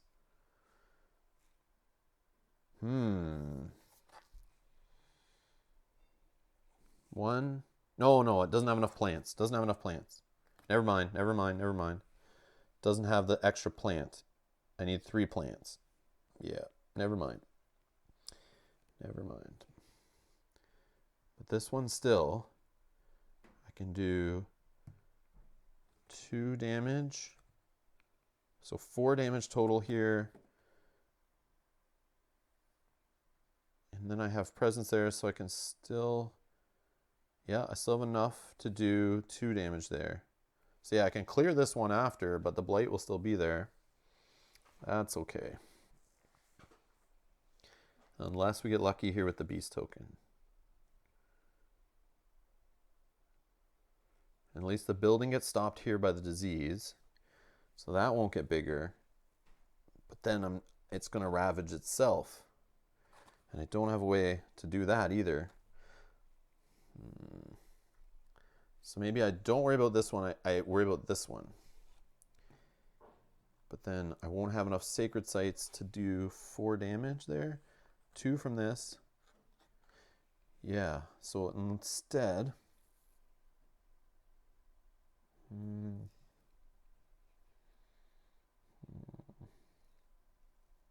No, that doesn't work either.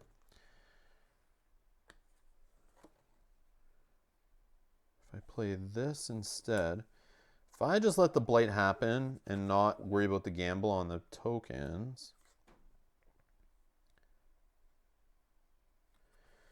if I instead play this, I could do 2 damage.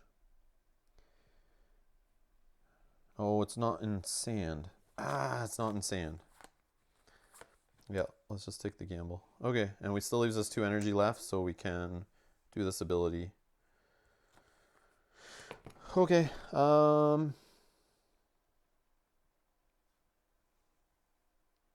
yeah, the one that deals 2 damage, it's only jungle or wetland. That's the problem. Jungle or wetland. So I want to kind of focus on this one and kill it so I don't have to worry about ravaging next there. Because like dealing with this jungle after it's already done the blight is kind of like silly. But it's a bunch of fear. We do have a fear card locked up here, which is nice. We're going to get 2 more fear with this. The 2 damage can just be used to get more fear. No. Let's try this. Let's just have some fun. Let's do this one. Although it's not getting my ability going. Doesn't matter. That's fine. It does give me an error, so I can reach a little further with this one. We'll see. Okay, I'll just stick with this, and let's see what happens. Okay, so we're going to Blighted Island. No. We go to events. Events, please help us out here. Rising interest in the island. We saw this one before. Your island is unlike any the invaders have seen. Their leaders begin to take interest in tales of strangeness. You may ignore the curiosity. Return the top card of the invader deck to the box. On each board, add a town to a lane without one. Weave lies in the midst of their observers. Cost 4 energy, aided by air. Is that the only air card I have? Again, I'm screwed where it's like I can lose this. So this gives me 1 if I just have it there, and then I don't have enough energy to pay for it. So, but I could toss it. So let's see. Aided by air, return the top fear card to the box. During the next normal ravage, each town and city does +1 damage. That doesn't make a difference. But it's basically just to get a fear card off the deck to speed it up. Imagine this was the coastal lands and I removed it. That would feel great.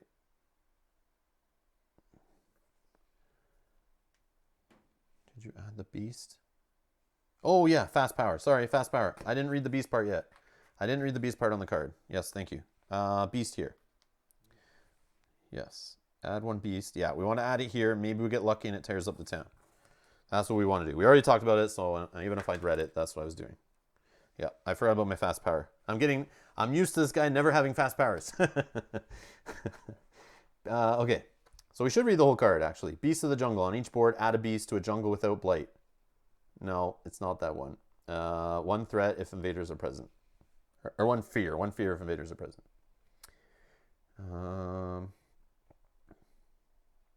And then on each board, add a wild to a land with Dahan. Oh, that's kind of neat.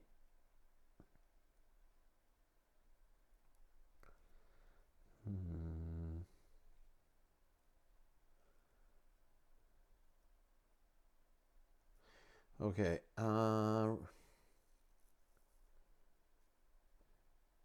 So I can forget it now after I've done the ability, right? And I don't need the fire on it to do this. So yeah, might as well do it, right? So yeah, let's forget this power. Let's forget it. Return the top fear card to the box. During the next normal ravage, each town or city does +1 damage, which is just this in the jungle, right? Whatever. Okay, add a beast to a jungle without blight. Whoops. Beast to a jungle without blight.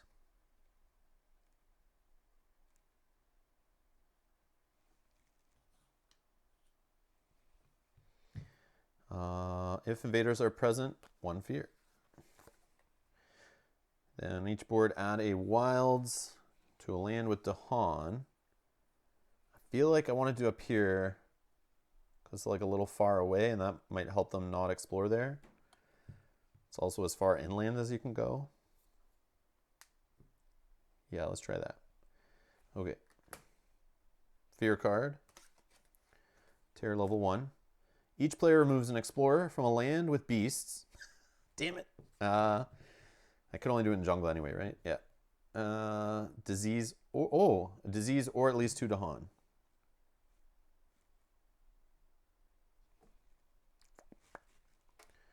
Sure. Jungle, ravage time. So we're going to have a blight happen here. Presence destroyed.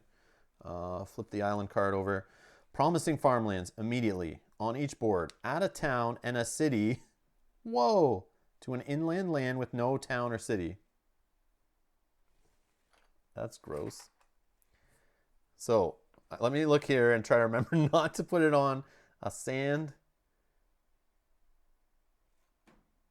I think jungle won't ravage still if I put on like a new one, right? I feel like this card's done resolving, but maybe not. I don't know. Sand or jungle? Maybe let's not put it on sand or jungle. And 4 blight per player.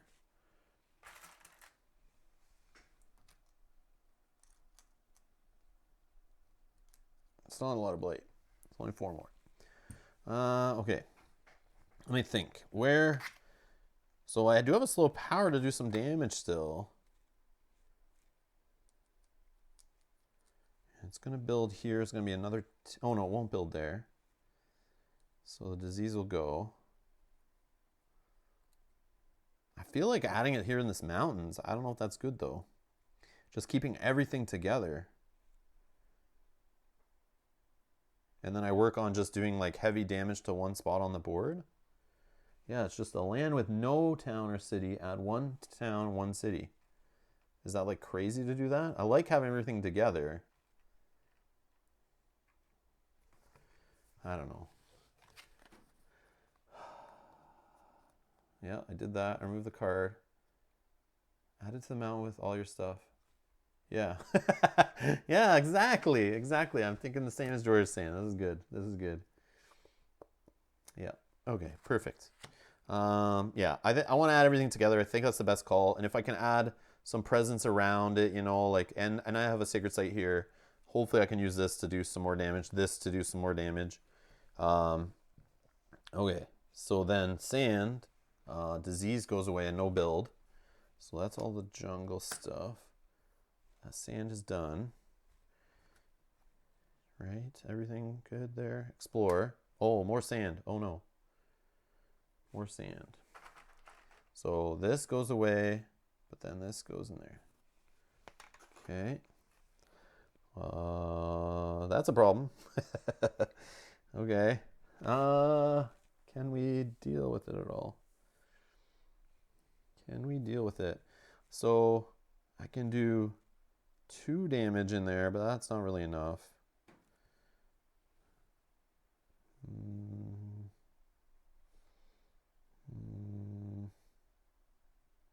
It's gonna ravage.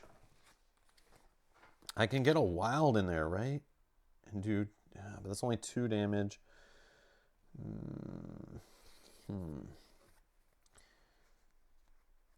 No other fast damage.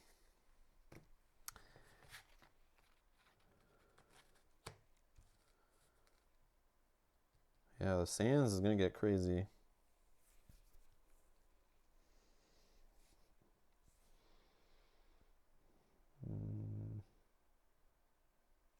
Maybe I hope just to get a major power to deal with this. Maybe get a fast one that does some damage. Maybe I get lucky. Just spend all my money on it next turn. I can uncover like 7. Or I really wanted to go to play 3 cards, but maybe I'll just go high money and not even recover. Just look for a way to deal with this desert there.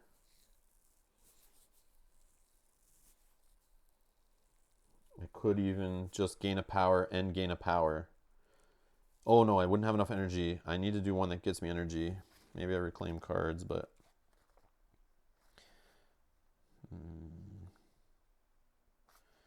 if it built, it ravages and builds again. Yeah, that could get out of control. Man.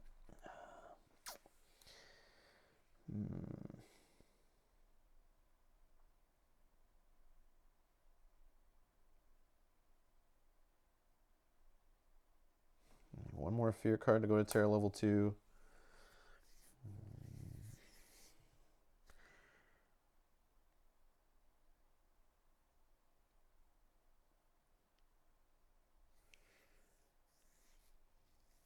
Okay, I am going to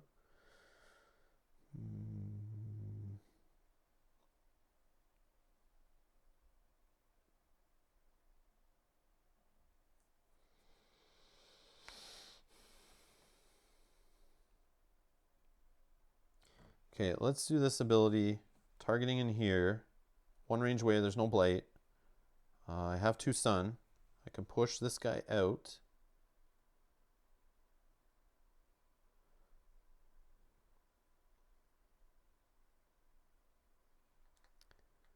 Let's push him here. Then target land doesn't have any explorers, so I'll put a wild token in there.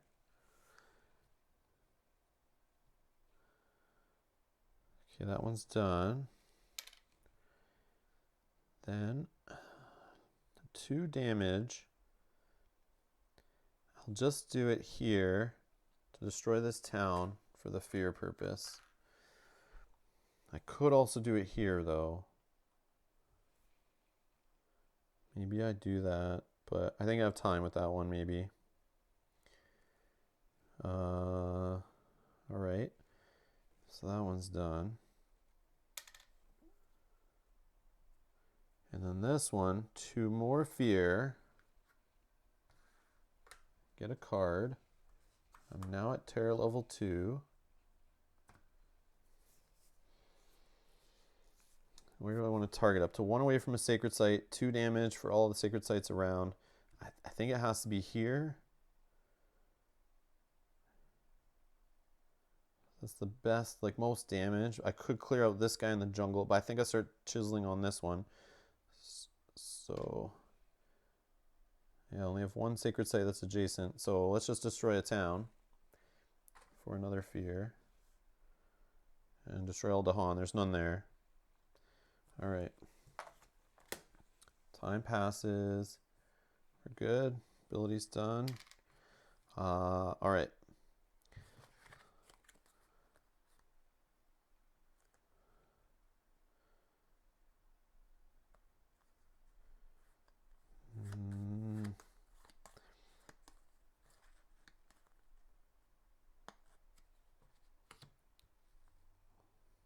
Let's look for a major power. Let's look for a major power. Okay, let's go. We'll gamble on it. So let's move a presence out.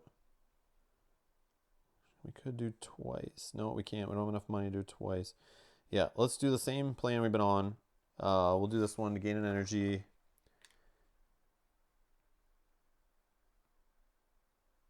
Let's get the 7 uncovered.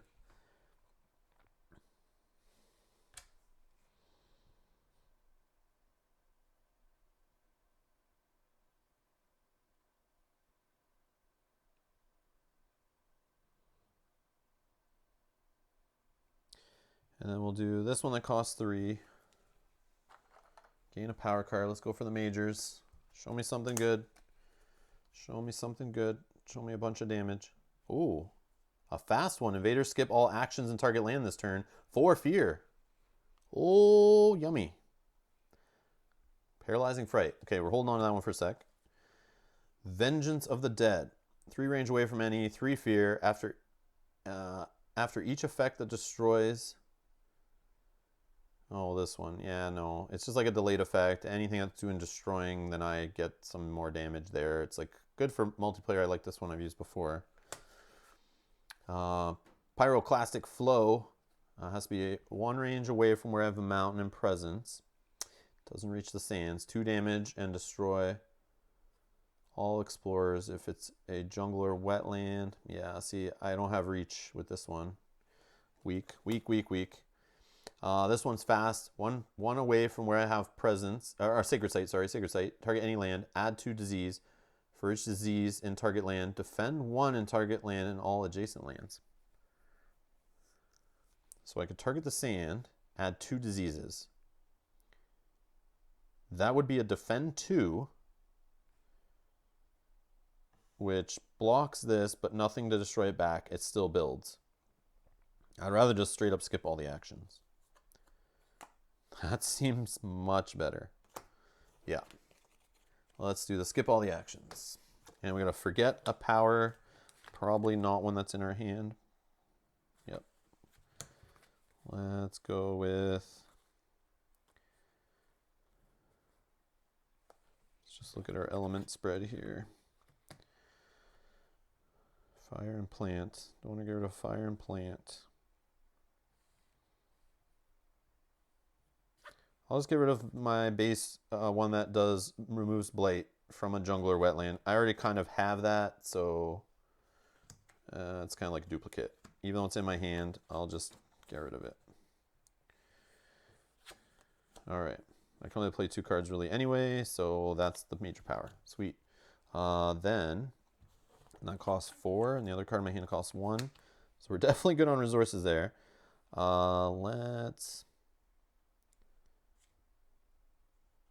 I want to have 3 energy at the start of next turn, though, so that I can do this ability right off the bat and not have to worry about being forced into another one. And then hopefully we can get these 2 off to start playing 3 cards, I think. So...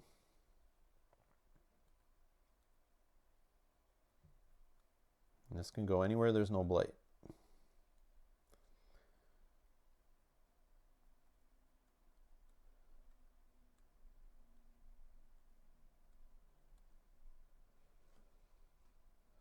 I think I'm going to go for the coast. I want to try to surround this land, but I don't think going here is smart. I want to be on the coast in case the coastal lands come up so that I have some coverage down here. There's still blight hiding down here and stuff, so I think I need to care about that. Oh, I can reach it with this, though, too. Okay. But still. Yeah. Still adjacent to this. It's fine. Okay. So we'll get our money. 8 energy. All right. Play these 2 cards. 4 and a 1. Fast powers. 4 fear. 2. Another fear card. Invaders skip all actions and land 1 away from where I have a sacred site. Yeah, no look at this. Oh, yum, yum, yum, yum, yum, yum, yum. That was like the money power card. I didn't even try for that one. It's just trying for like a defend or something. They skip all actions in targeted land, and that's the only sand that anything's happening in. Oh, it feels so good. Nice top deck. I don't think I do any of my abilities though. I have no fire. I have 1 sun, 2 plants. I guess I can add this part with the 1 plant. 2 plants, yeah. But that's about it. So I can't even do this one. That's fine. That is fine. All right, so that's it for fast. Events. We are on 5th tier level 2. So fearful mobs. When ravaging, invaders do +3 damage per land in lands with 3 or more invaders. Yeah, don't care. All right. Grim Toll. On each board, choose a land with disease. Can't do that, sorry. In that land, do 2 damage to invaders and 2 damage to a Han. Nothing. Fierce Men. Or Fierce Mian. 1 fear per land with invaders where Dahan outnumber cities and towns.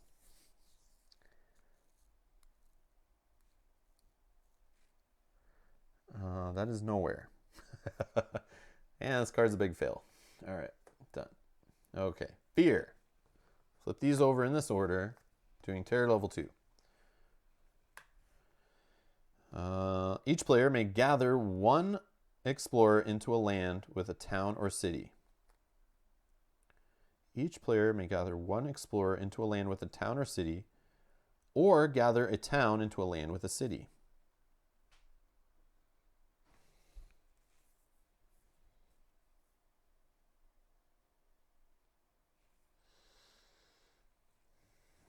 I mean, like, I don't know. I guess I could just pull this guy back here.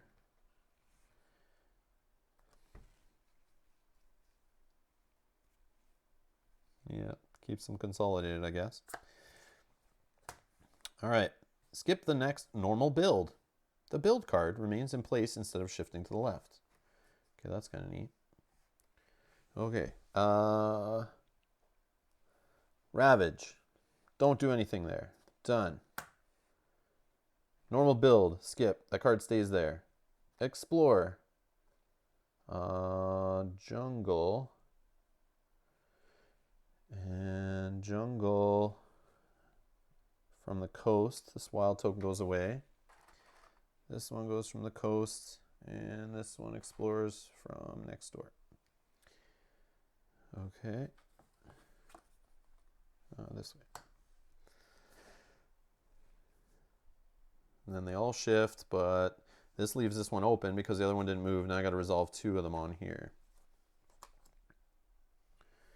Right? I believe that's how that works. Okay. Slow powers. 2 damage, remove a blight. 2 damage, up to 1 away from where I have a sacred site. 2 damage. Or remove a blight from a jungle or a wetland.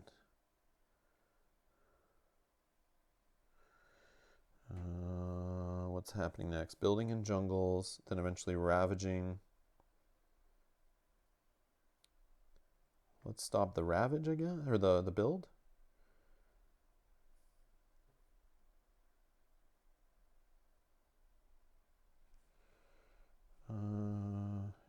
Here. Yeah. 2 damage there. Jungle or wetland only. Yep. And then there is the target a land without blight. So I couldn't target that anyway, so that was kind of good I did that one. The push. I don't have enough for a push. But if it has no explorers, I can add a wild. Up to 1 away from where I have presence. Add a wild. So we see the level 2 sand. Could be level 2 mountain, coastal.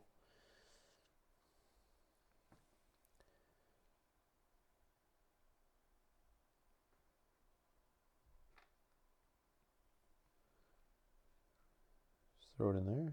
Oh no, can't have explorers. Can't have explorers. No explorers. What's going to come up next? Mountain? Or sand? No, mountain. Or wetland. Can't have blight. I feel like this one. Let's throw it down there. Throw it down there. Yeah, I don't want anyone exploring there. Okay.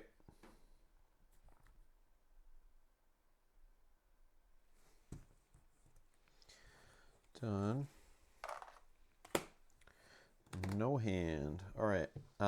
Growth options. Well, we're going to recall, I think. Yeah, we should do that. Gain an energy.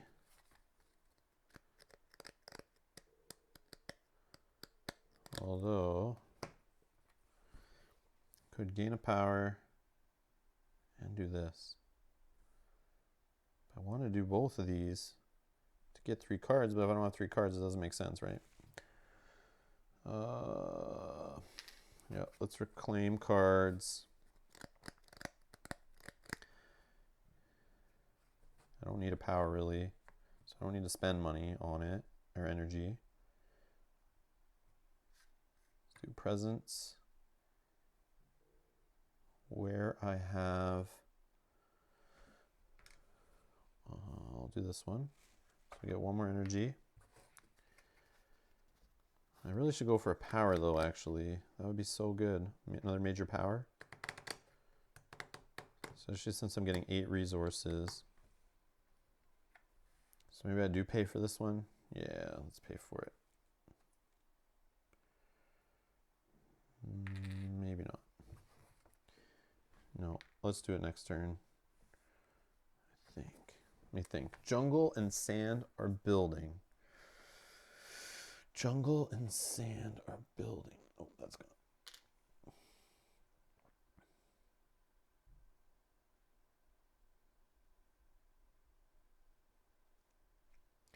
And I want to do heavy damage here.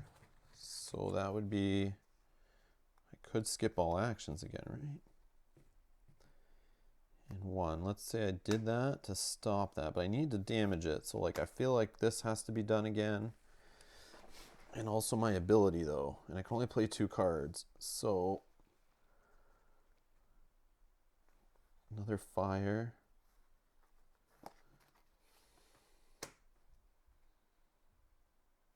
Although if I just stop it from doing anything, then I don't have to worry as much. And then I just do 2 damage in like here and destroy the town. Yeah, let's just do that plan. Okay, so 8 more resources.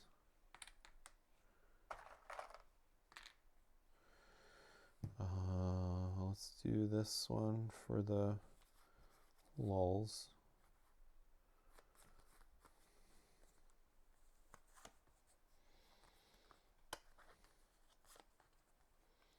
Could do this just to get the symbols, and then it's like I can do this one with all the crazy damage, and I let this build, I then rip this one apart for how much is it?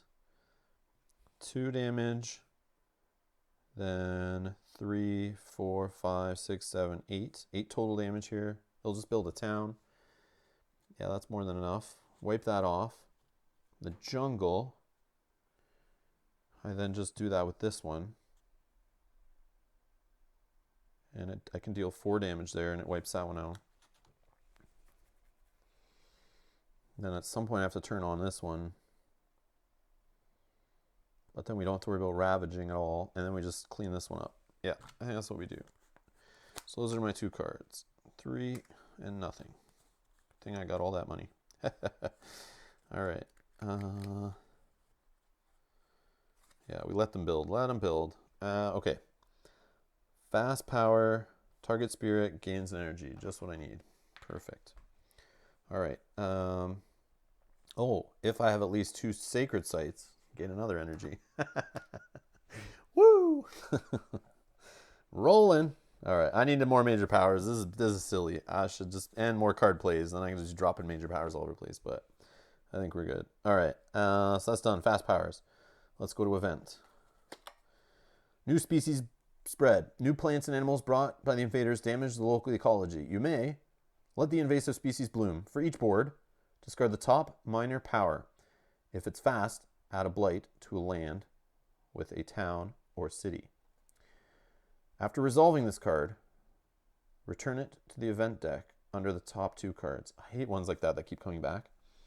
Transmute the worst of the species is the other option. Cost 4 energy per player, aided by Moon. Yeah, I can forget a Moon to stop it.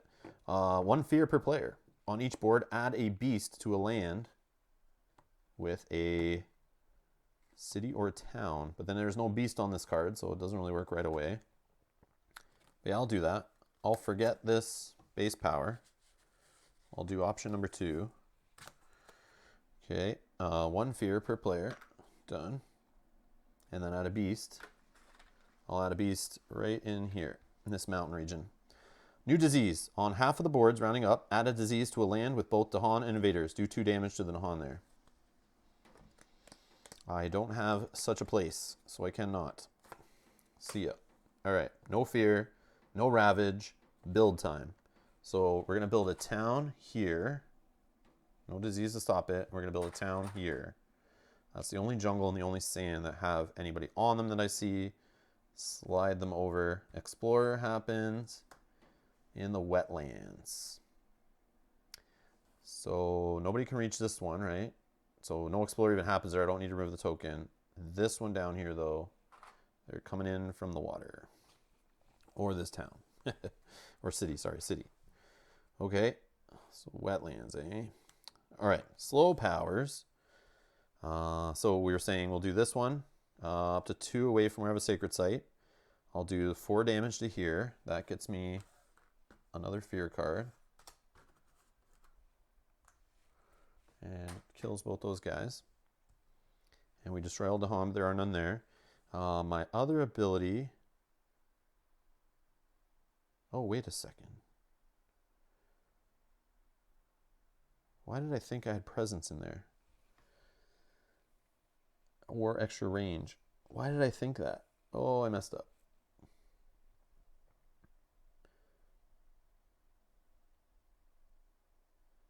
Where did I add presence last? And why did I do that? There should be a presence in here. I didn't do this ability. That's why. That's why. I reclaimed and did this one. Oh, that was dumb. I totally could have afforded it. Oh, that was dumb. Okay. So instead, let's use the innate ability. I could use an innate ability in here instead, and then use this one as 1 range away. Maybe I was getting those abilities confused. This one has the range. But this one I only can do 4 damage in here, which gets rid of a city. Yeah, I should have blocked the build. Oh, George, you don't want to know. I just messed up. Okay, so what we'll do is in here, so we'll just keep it the way it is. Or not. Yeah, I messed up.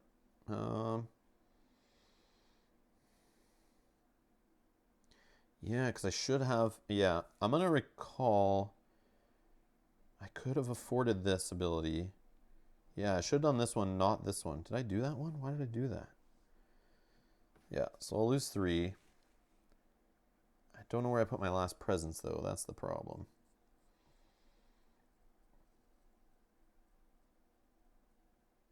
I think I did it here, but that's okay. No, forget it. I'll be punished. That's all good. Okay. So we killed all that in there.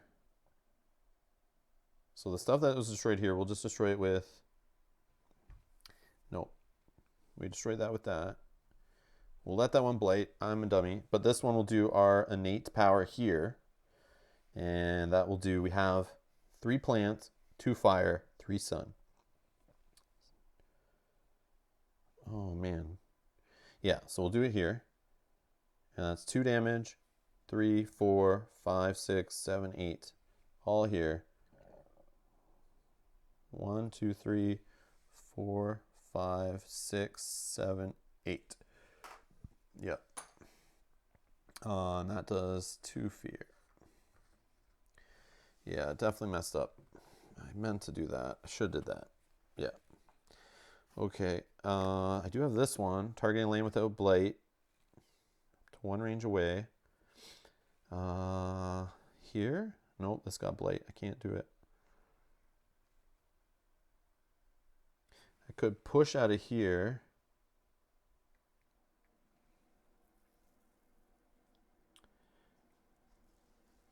Nope, that'll be a problem still. No, I'll just let that go. It's 5 damage.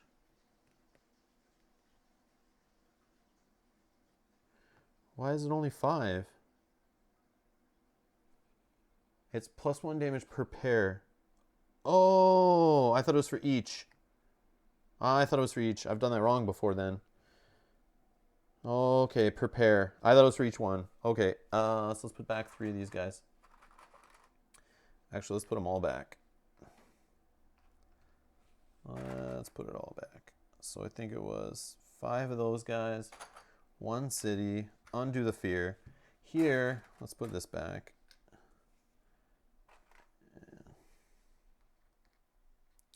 Okay. Okay, let's use Towering Wrath. We did the fear already for it.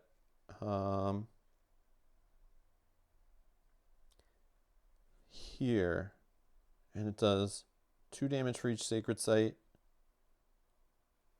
And we'll just destroy these guys for 4. That's 2 fear. Okay, that's that one. Our innate ability, let's do it on the jungle. That makes more sense, right? Yeah, it's still super powerful. I agree. Yeah, I was totally thinking it was crazier than it was. But that's still good. No, I'm not knocking it. It's still good. This one is where I'll do the innate power. Where I'll do 2 damage +1, so it's 5 total, but I just need 3. I'll just do that. And that gets 1 fear from the town. Or I might have already done that fear, actually. Yeah, let's just not take a fear. So I think I already took it when I did this, but I could be wrong. We'll just go with that. Okay, that's better-ish. Then I can use my fast one. This one. I can use this next to get rid of this town, right? That's the way it should be. I should be focused on these 2.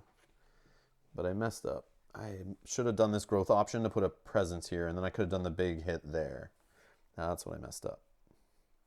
Okay. So that's all these powers. And I guess I got this one. Let's put a wild somewhere where there's no explorers, 1 range away, and no blight. No explorers. Mountains coming or coastal?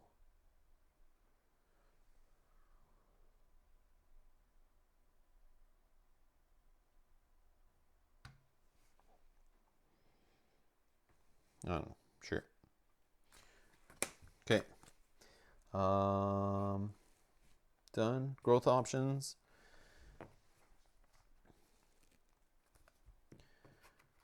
So let's do this one for 3. Major power.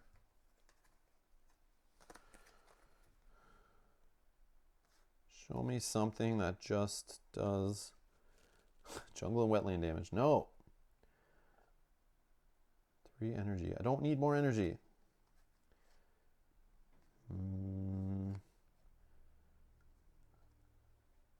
Pent up calamity. So I'm looking at here, adding a disease or a strife, remove any number of them.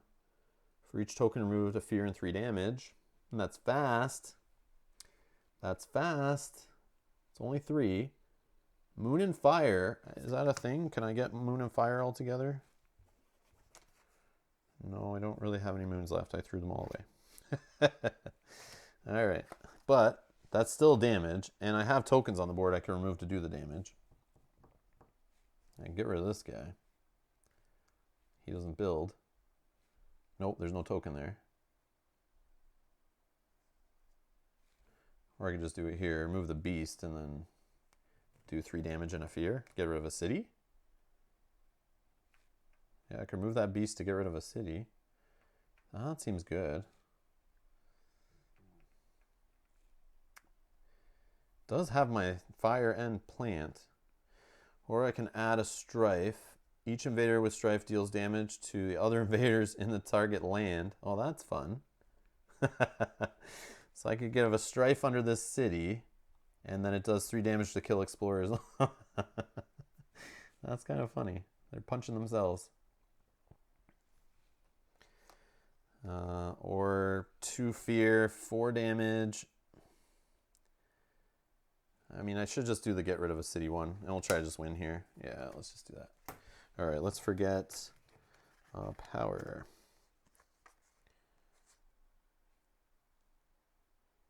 Let's just forget this one.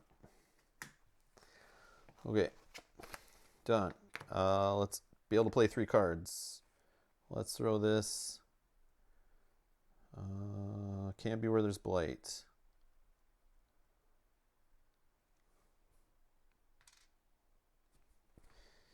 And let's pick the other option. 1 energy.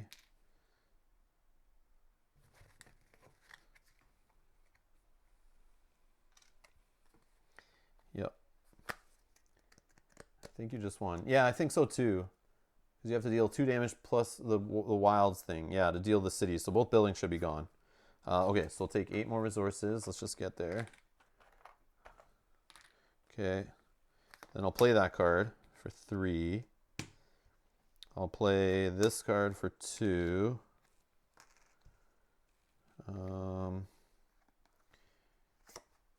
Doesn't matter. The other ones don't matter. Yeah, that's fine. I'll just stop there. Okay. So, oh, but you know what? Event cards can mess you up.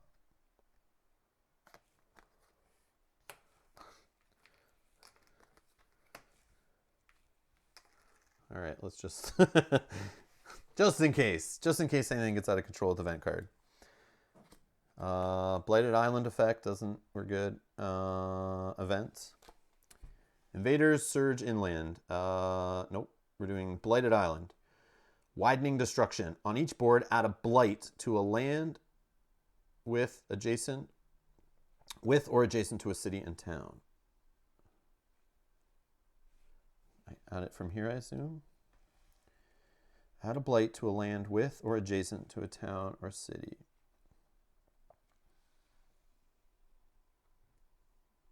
I'll add it down there. No, wait, I can remove blight from jungle or wetlands, but yeah, I'll just throw it down here in the mountains. Sure. Spirits may prevent this on any or all boards by destroying 2 presents from each board to be protected.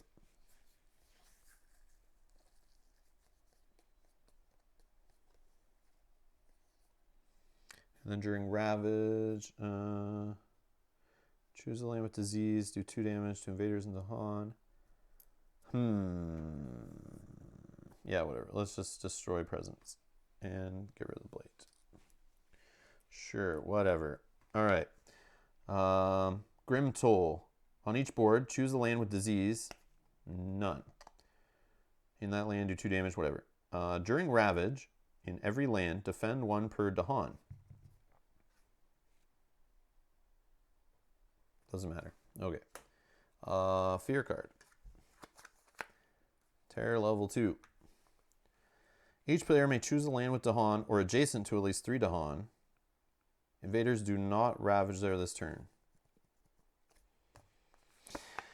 Yeah, that's fine.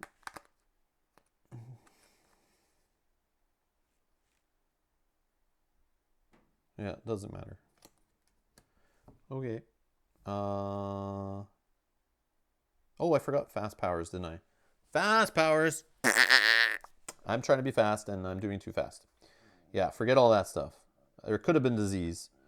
So either way, I'm removing a beast token from here. 3 damage to the city. 2 fear. There would be another fear card involved there. Okay, that one's done. Other fast power. Push to Han. Doesn't matter. There's no blight there. 2 damage per wilds in target land. Boom. 1 fear. Game's over anyway. Yeah, sorry. I rushed past all that thinking that stuff had to go first. But fast powers are actually first before event cards. So I'm an idiot and it doesn't mess with me. Yeah. You must have forgotten that fast powers exist. Like the opposite of playing lightning. We'll be back later. Okay. That's going to be it for this one. Thank you, Mo's Magic, for subscribing. Much appreciated. Much appreciated. That's awesome. Thank you. But yeah, that's going to be it. So that's our play with Keeper of the Forbidden Wilds. He is amazing. Like, he is super overpowered. It seems.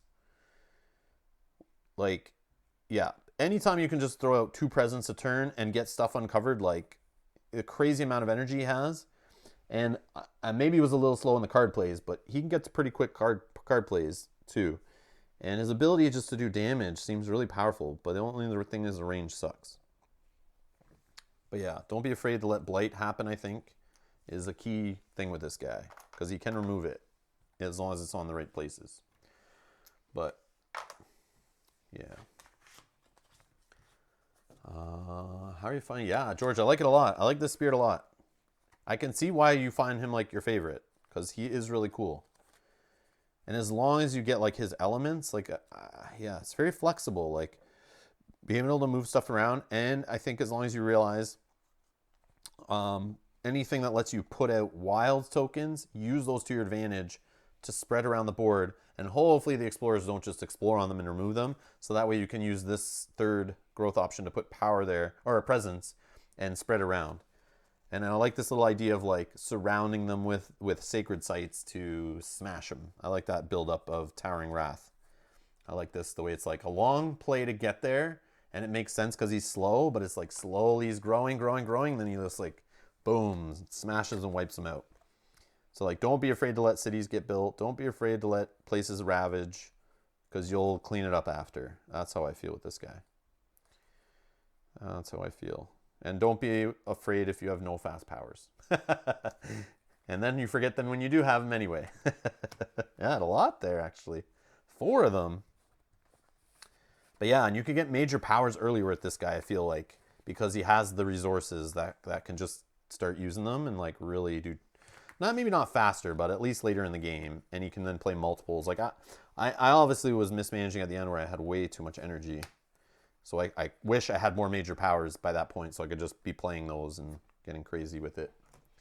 But yeah, it's awesome. Hey, Ryan, you tuned in just in time for me to end the stream. Perfect timing. But yeah, that's 2 playthroughs with Keeper of the Forbidden Wilds. We played with the first time on the thematic side of the board. That's neat. Like, it's trying to keep, it's like with the extra, like 4 coastal lands is a little weird to me. It just sucks the way they say always play on this when you're playing 1 player. But I might try the other ones for fun. We'll see. George is saying, actually with this spirit, I like to take fast powers as they combine well with mostly slow, innate, and starting powers. Yeah, and that's the way I played them the first time. I was just grabbing anything that was fast. Like, but then again, I wasn't respecting the elements as much. But if I value the elements higher than the speed in this case, which I've been starting to do with almost all spirits, if I like their innates a lot. I really don't care about what the card does or the cost. I just look at the elements first. And then the other things, even the ability. Like, the ability is like the last thing sometimes I look at now. But when I first played the game, I literally just looked for stuff that's like, I need to defend. I need to defend. I was like so worried about what the existing Ravage was. And instead not thinking the long-term planning. And I like how this spirit's kind of like teaching me that a little more. Maybe it's just the experience of playing more Spirit Island. But yeah, don't be afraid to let it get out of control a little bit. Just stick to your plan and build to the future. Get your synergies set up, I think, is the key. But George is saying the main disadvantage of the thematic side is that it's a bit harder to see the areas when watching on YouTube. That's what I was thinking too. Yes, there is a stream tonight, Ryan. We are playing Clank. Mel and I are playing Clank, the regular Clank, 2-player. 2-player. Yeah, we are playing that tonight. And then tomorrow night, same time, at 7:30 p.m. Eastern, we are playing Dark Souls 4-player. And then on Saturday, starting at, I think, 11 a.m. Eastern, Justin, Mel, and I are playing a 3-player, Too Many Bones, Undertow campaign the whole way through, like all day. Could be like a 6 or 8 hour stream. I don't know what it is, but I'm going to play Gasket, I think, for sure. I want to give him a run in multiplayer, so that's my excuse.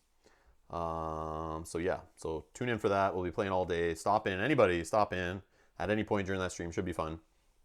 I don't know what Gearlock, Mel, and Justin are playing yet, but I'll let them choose. Yeah, it's like the Matrix. When you're ready, you won't need to defend.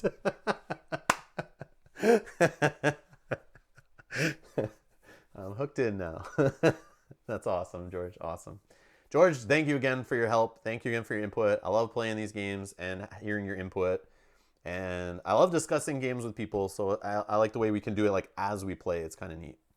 And I apologize, everyone, for the mistakes I made at some points and trying to rush it. I need to stop doing that and just take it slow. Ryan says, do you have them all now except for the new Splice and Dice ones? All the Gearlocks? I think so. Yeah, I think so. Yeah, I have, so from the base set and those expansions, I think the only one I was missing for a while was Tink, which obviously I have now. I have Nugget and Gilly in the base set, of course. I think that's all for Wave 1. Wave 2 with Undertow was the 2, obviously, in Undertow, which I have. And then I bought Gasket recently with Tink. So he was the only expansion one at that wave, right? I think. And then the new stuff is the Lab Rats, or whatever they're called now, and Dart, which obviously I don't have. Base, Undertow, Gilly, Tink, Nugget, and Gasket. Yeah, I have them all covered. Yeah, I have them all. Yep. Yeah. But like, if you want to see a specific, I'm playing Gasket for sure. I've only played him that one day and one time before that, but I've only ever played him solo. I want to try him in multiplayer and have some fun with his abilities that hit units, even though the units may be my own buddies, just to see how that gets messy. It should be fun. Whoops, sorry, I just bled you, Justin. Whoops, sorry, Mel. Oops, I just did a energy arc through and hit you. I'm sorry about that. Oh, Mel's here. Shoot. She's in the chat, guys. Forget what I just said. I can play whoever people want to see. Yeah, that's what I was going to say. Mel's usually pretty good to like play whatever. She's usually like, what do you want me to play? But sometimes she's just like gung-ho over a certain Gearlock too. Bart's here. Hey, Rob. I'm too late, right? Yeah, we're just about to wrap up the stream. We're just ending it up here, trying to figure out what we're playing for Saturday's Too Many Bones live stream. But yeah, Ryan, what do you want to see Mel play with Gasket? Or we can even try to influence Justin too. He hasn't picked yet. Gonna have to try this sometime. I wonder how Gasket tank with Boomer and Gilly would be. I think it'd be super overpowered. Anytime you can tank, and we've seen it with using Picket, or even with patches involved, if you can keep Gilly and Boomer on the board and untouched, they will just destroy it. It's just like way too crazy easy, I think. Yeah, just protecting Gilly alone, and Boomer too. We can try that, but I think it'd be like way too overpowered. But it would be fun. I know Justin wanted to play Boomer before. He talked about wanting to play her. And Gilly's awesome. Gilly is one of my favorite. The next stream actually is in 3.5 hours. No, it's 5. 2.5 hours. 2.5 hours, Bart. We're playing Clank. Mel and I are playing Clank 2-player tonight, just base Clank. Having some fun with that deck building, dungeon delving game. And then tomorrow night at 7:30 Eastern, the same time, we are playing Dark Souls 4-player, where we're going to take on the Mega Boss, the Gaping Dragon. We're going to use house rules to play the level 4 encounter and that Mega Boss in like one sitting. We won't do a mini boss or a main boss. We'll just like start the run up to a Mega Boss. You can play Bad Boomer to make it challenging. Never accumulate grenades. Spend first few rounds trying to build one. Then use it to finish off the last 1-point patty. What? That's a thing? Oh my god. That's fun. Ryan says, Clank is great. We played it wrong until just recently. LOL. Made it so much harder on ourselves. What'd you do wrong, Ryan? I would like any pointers. Because we've pulled it off the shelf for the first time in like 2 years yesterday and played it once. So we're still kind of newish at it again. It was coming back to us as we were playing it, but I made a post about good boomer versus bad boomer on BGG. I'll try to go look that up, George, if I remember. That sounds crazy. You know you play a game too much when you're coming up with stuff like that, George. You know you play a game too much. Oh, it's like you got to make challenges for yourself. That's cool, though. I like it. It's like an achievement to get that done. All right. So we're going to wrap it up here. That's going to be it for our Spirit Island play. 2 plays today with Keeper of the Forbidden Wilds. That was fun. I don't know when we're going to do more Spirit Island next, but it's definitely going to be something that's on the back burner for a bit. But I'll play it solo. I'll keep continuing solo. And I know Jagged Edge is coming. We'll pull it out again co-op too. It's just we got to focus on other games. So yeah, we'll schedule another Spirit Island probably in a couple weeks. Do some solo, but yeah, we're gonna focus on some other games. Played a lot of Spirit Island. Seen almost I think all the spirits. Seen multiplayer, 2-player, 3-player, solo. I want to play a 4-player game of it. I haven't done that, and I need to start expanding with the adversaries or whatever they're called, and some scenarios. So we can definitely spice it up in the future when I'm looking to play a game solo in the afternoon. Maybe I'll do some polls on Patreon where we try to figure out what spirits I play, what invaders or adversaries and scenarios you guys want to see or something like that. I'll figure that out. But yeah, lots of stuff scheduled. YouTube.com/Rob's Gaming Table. There's a lot of upcoming streams there in that one row. You can go set reminders for the one you want to see. Yeah, just head on over to Patreon. I'm going to start doing more polls and stuff over there, trying to figure out what games on our shelf we should get to play. So if you want to vote on that, there's links down below to become a patron. Yeah, so I appreciate it. Thanks everyone for backing the channel and supporting us, being here watching later. Leave any comments and timestamp it if you can. There are rules goof ups in this playthrough. Obviously, if you're already watching and you watched up to this point, you've already seen the goof ups and probably left the comments. I apologize. But we played... So Ryan says we played Dragon Hit You for every time you pulled that colors cube, no matter how many. Oh, okay. Hold on. In Clank, we played the Dragon Hit You for every time you pulled that colors cube, no matter how many, instead of 1 per cube. Then again, maybe that was easier. That would make it easier. Yes, that would make it easier. For 2.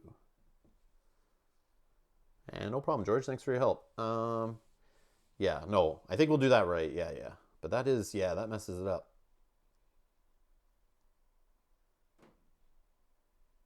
Yeah, you're supposed to, every time you pull a cube from the bag, you put it on your damage track, is my understanding. So yeah, that would be harder.